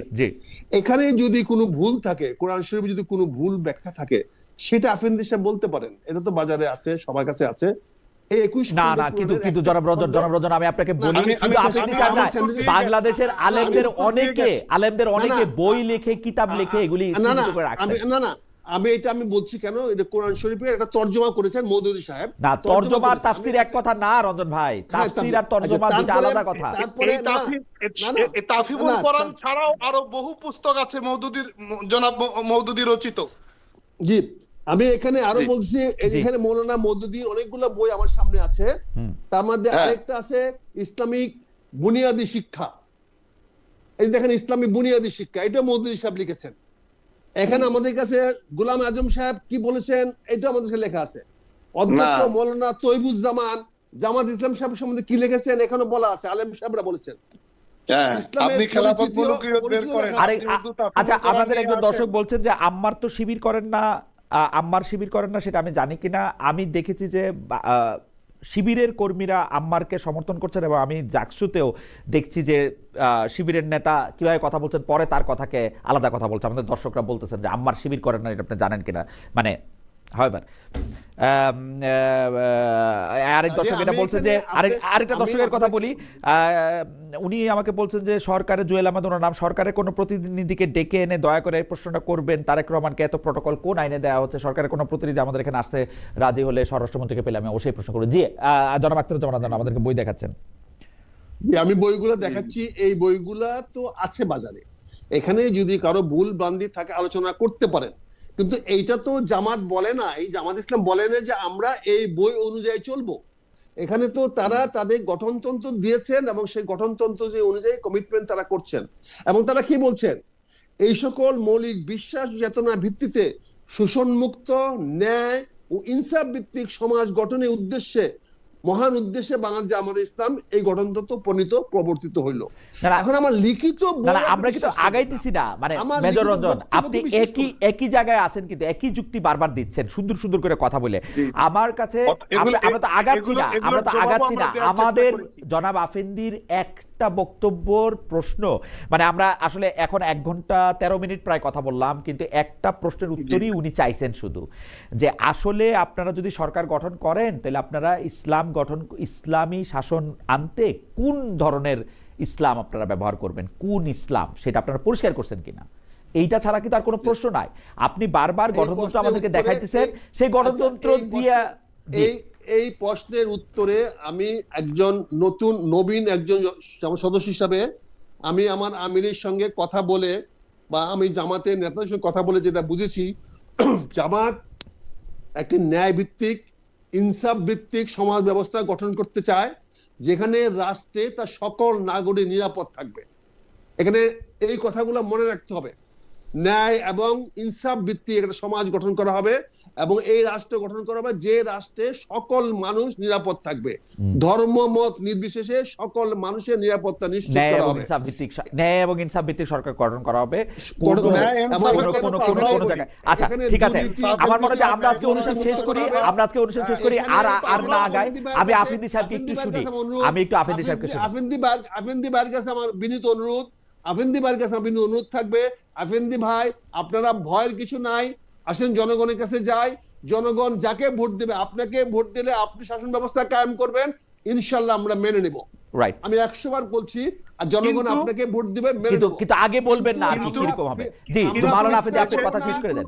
জি মাওলানা আফ্রিদি, আমরা জনগণকে করব না, একে অন্যকে, রাজনীতিবিদকে আরেক রাজনীতি গালাগালি করব না। দেশের হক্কানি আলেম সমাজের পক্ষ থেকে, দেশের শীর্ষ ওলামা মাশায়েখের পক্ষ থেকে বহু পুরনো কাল থেকে আজও পর্যন্ত যেখানে এই জায়গাগুলোতে বাংলাদেশ জামাত ইসলামীর আকীদা বিশ্বাসের জায়গাগুলোতে, তাদের বোধ বিশ্বাসের জায়গাগুলোতে যেভাবে একবারে সুনির্দিষ্টভাবে প্রশ্ন করে আসছেন, সেই অবস্থায় সেই বিতর্ক মাথায় নিয়ে আমি মনে করি জনসাধারণের কাছে ভোটের রাজনীতিতে এই স্লোগান হাজির করা যে এই প্রতীকে ভোট দিলে জান্নাত কনফার্ম, জান্নাতের টিকিট কনফার্ম, না কাছাকাছি কথা না কাছাকাছি কথা, আপনি যে আদর্শের কথা বলে মানুষের কাছে ভোট চাবেন, এই কথা তো আপনাকে বলতেই হবে, তাই না?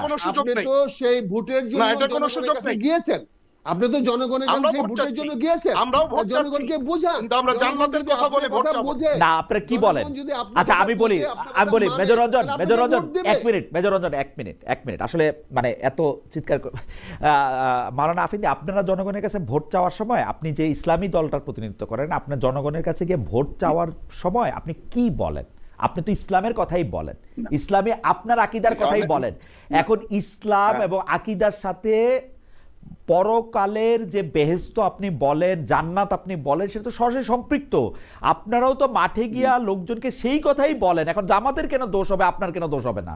আপনি কি বলছেন? এই যে আপনি বইলে আসছেন, আপনি এই যে এশার নামাজের পরে আপনি সর্বশেষ যে লোকটার সাথে আপনি কথা বলছেন, তারে আপনি কেন ভোট দিতে বলছেন? আপনি আমারে বলেন। আপনি তো তারেক রহমানের জন্য ভোট চান নাই, আপনার নিজের জন্য ভোট চান নাই, আপনি একটা আদর্শের জন্য ভোট চাইছেন, তাই না? আমি আপনাদের সেবা করব। হ্যাঁ, আমি দীর্ঘ 25 বছর থেকে এই এলাকার গণমানুষের জন্য, রাইট না আমি বলছি, বলেন আমি শুনতে পাচ্ছি। আমি দীর্ঘ 2001 সাল থেকে আজও পর্যন্ত এই এলাকার গণমানুষের জন্য, আমার 2টি উপজেলার জন্য দুস্থদের সেবা করা, করোনাকালীন সময় তাদের জন্য খাদ্যদ্রব্য বিতরণ করা, প্রতিটা শীত মৌসুমে শীত বস্ত্র বিতরণ করা, হাজারের অধিক টিউবওয়েল ব্যবস্থা করা, ফিরে মানে স্বল্প মূল্যে অ্যাম্বুলেন্স সেবা নিশ্চিত করা, তারপরে পঙ্গু যারা নারী বলেন পুরুষ বলেন তাদের জন্য হুইল চেয়ার বিতরণ করা, সেলাই মেশিন বিতরণ করা, এই যে গৃহহীনদের জন্য ঘর। আপনাকে আসলে দেখা যাচ্ছে না মাওলানা আফ্রিদি, আপনি কি এটা ঠিক করবেন কিনা? আমি আবার একটু দেখি যে আমাকে একজন দর্শক বলতেছেন,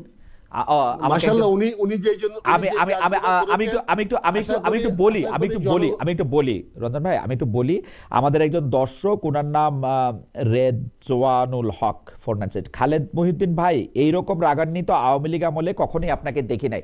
ভাই আমি বলি, এখন ইয়াটা কি ডিজিটাল ফুটপ্রিন্ট থাকে, আপনি আমাকে যদি দেখেন, মানে এখনো দেখতে পারবেন আওয়ামী লীগ আমলে কেমন আমি ছিলাম, বা তার আগে, মানে সবসময় দেখতে পারবেন, কিন্তু ডিজিটাল ফুটপ্রিন্ট একটু কষ্ট করে দেখে নেন। পাশাপাশি আরেকজন দর্শক বলতেছেন যে আপনাকে এখন প্রশ্ন করতে সময় খুবই ভীত মনে হয় যে আপনি সবাইকে প্রশ্ন করতে ভয় পান। ইন্টারেস্টিং, মানে একই অ্যাকশনে আপনাদের, আমি জানি না। যাই হোক, আবির ভাই, আমি আমাদের প্রযুক্তির একটু জানতে চাচ্ছি যে মাওলানা আফ্রিদি তার কথা শেষ করতে পারেন নাই আসলে। মাওলানা আফ্রিদি আসছেন, মাওলানা আফ্রিদি আপনি যদি শেষ কথা বলতেন, যে কারণ আমরা আপনাকে হারিয়ে ফেলছিলাম।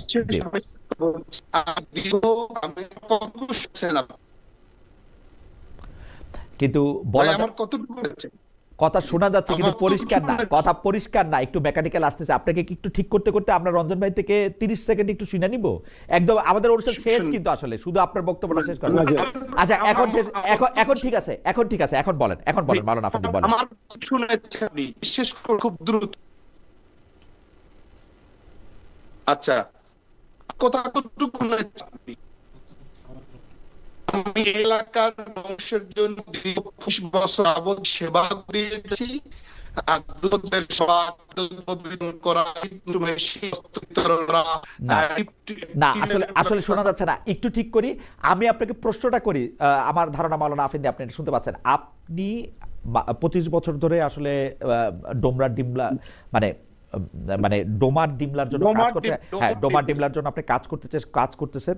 আমি ওই এলাকার জনগণের সাথে কথা হয়েছে, তারা সবাই এটা বলেন। কিন্তু আপনি এইটার সাথে আসলে কিভাবে কানেক্ট করেন জিনিসটা, ইসলামকে আপনি কিভাবে কানেক্ট করেন আপনার আদর্শকে? আমি যদি সংসদে নির্মিত হতে পারি, জয় যদি আল্লাহকে দা করেন, তাহলে এই কাজগুলোই আমি ভিন্ন উচ্চতায় নিয়ে বা উচ্চতায় নিতে সক্ষম হবো।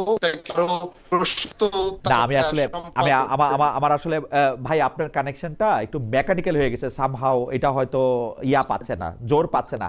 আমার মনে হয় যে এই কথাটা যেহেতু গুরুত্বপূর্ণ, আমার মনে হয় যে আপনি যদি একটু লগ আউট করে একটু লগ ইন করেন তাহলে এটা ঠিক হইতে পারে, অথবা হ্যাঁ আপনি আবার একটু লগ আউট করে একটু লগ ইন করেন তাহলে হয়তো এটা ঠিক হবে। আমরা একটু আপনার এই কথাটা শুনতে চাই যে আপনারা ভোট চাওয়ার সময় এটাকে আসলে ইসলামকে কিভাবে কানেক্ট করেন।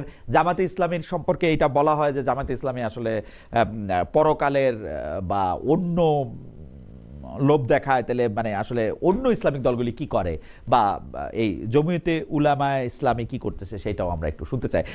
জনাব আখতারুজ্জামান রঞ্জন, আমরা লাইনটা ঠিক হলে আমাদের আর কোনো প্রশ্ন, আমরা অনুষ্ঠানটা শেষ করতাম। আপনি বাংলাদেশে 12 তারিখে যে নির্বাচনটা হবে সেই সময় বাংলাদেশের ভোটারদের জন্য আপনার যদি আলাদা করে কোনো কিছু বলার থাকে তাহলে আপনি একটু বলতে পারেন, আমরা একটু মানে উনাকে শোনার জন্য একটু অপেক্ষা করি, উনি লগ ইন করতে পারেন। ধন্যবাদ। জি ধন্যবাদ। আমি আফিন্দি ভাই যে সেবা, যে জনগণের জন্য কাজ করে যাচ্ছেন, আল্লাহ সন্তুষ্টির কাজ করে যাচ্ছেন, আমি আশা করব আল্লাহ ওনাকে কবুল করবেন।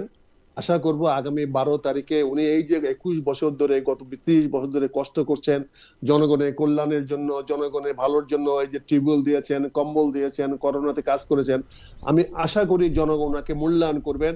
ইনশাল্লাহ আমরা 12ই ফেব্রুয়ারি দেখতে পারবো জনগণ ওনাকে কতটুকু মূল্যায়ন করলেন। আমরা সেটা অপেক্ষায় থাকলাম। আমি মনে করি আগামী 12 তারিখে নির্বাচনে সুষ্ঠু, অবাধ, নিরপেক্ষ নির্বাচন হবে এবং সেটা ইনক্লুসিভ নির্বাচন হবে। সেখানে জনগণ ভোট দিতে পারবে, জনগণ স্বাধীনভাবে ইচ্ছামতো ভোট দিতে পারবে, এবং আমি মনে করি জনমতের ভিত্তিতে, জনগণের ভোটের মাধ্যমে আগামী দিনে একটা সরকার গঠিত হতে যাচ্ছে।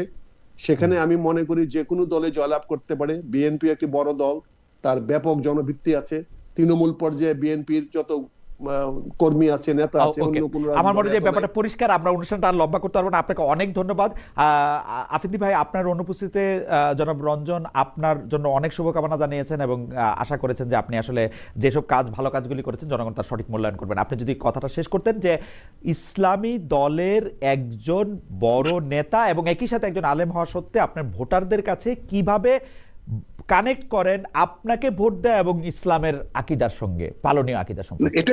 এটার জন্য তো জান্নাতের টিকিট সেল দেওয়ার কোনো প্রয়োজন নেই। কি করেন আসলে সেটাই বলেন না, আপনি মেসেজটা বলেন কি করেন।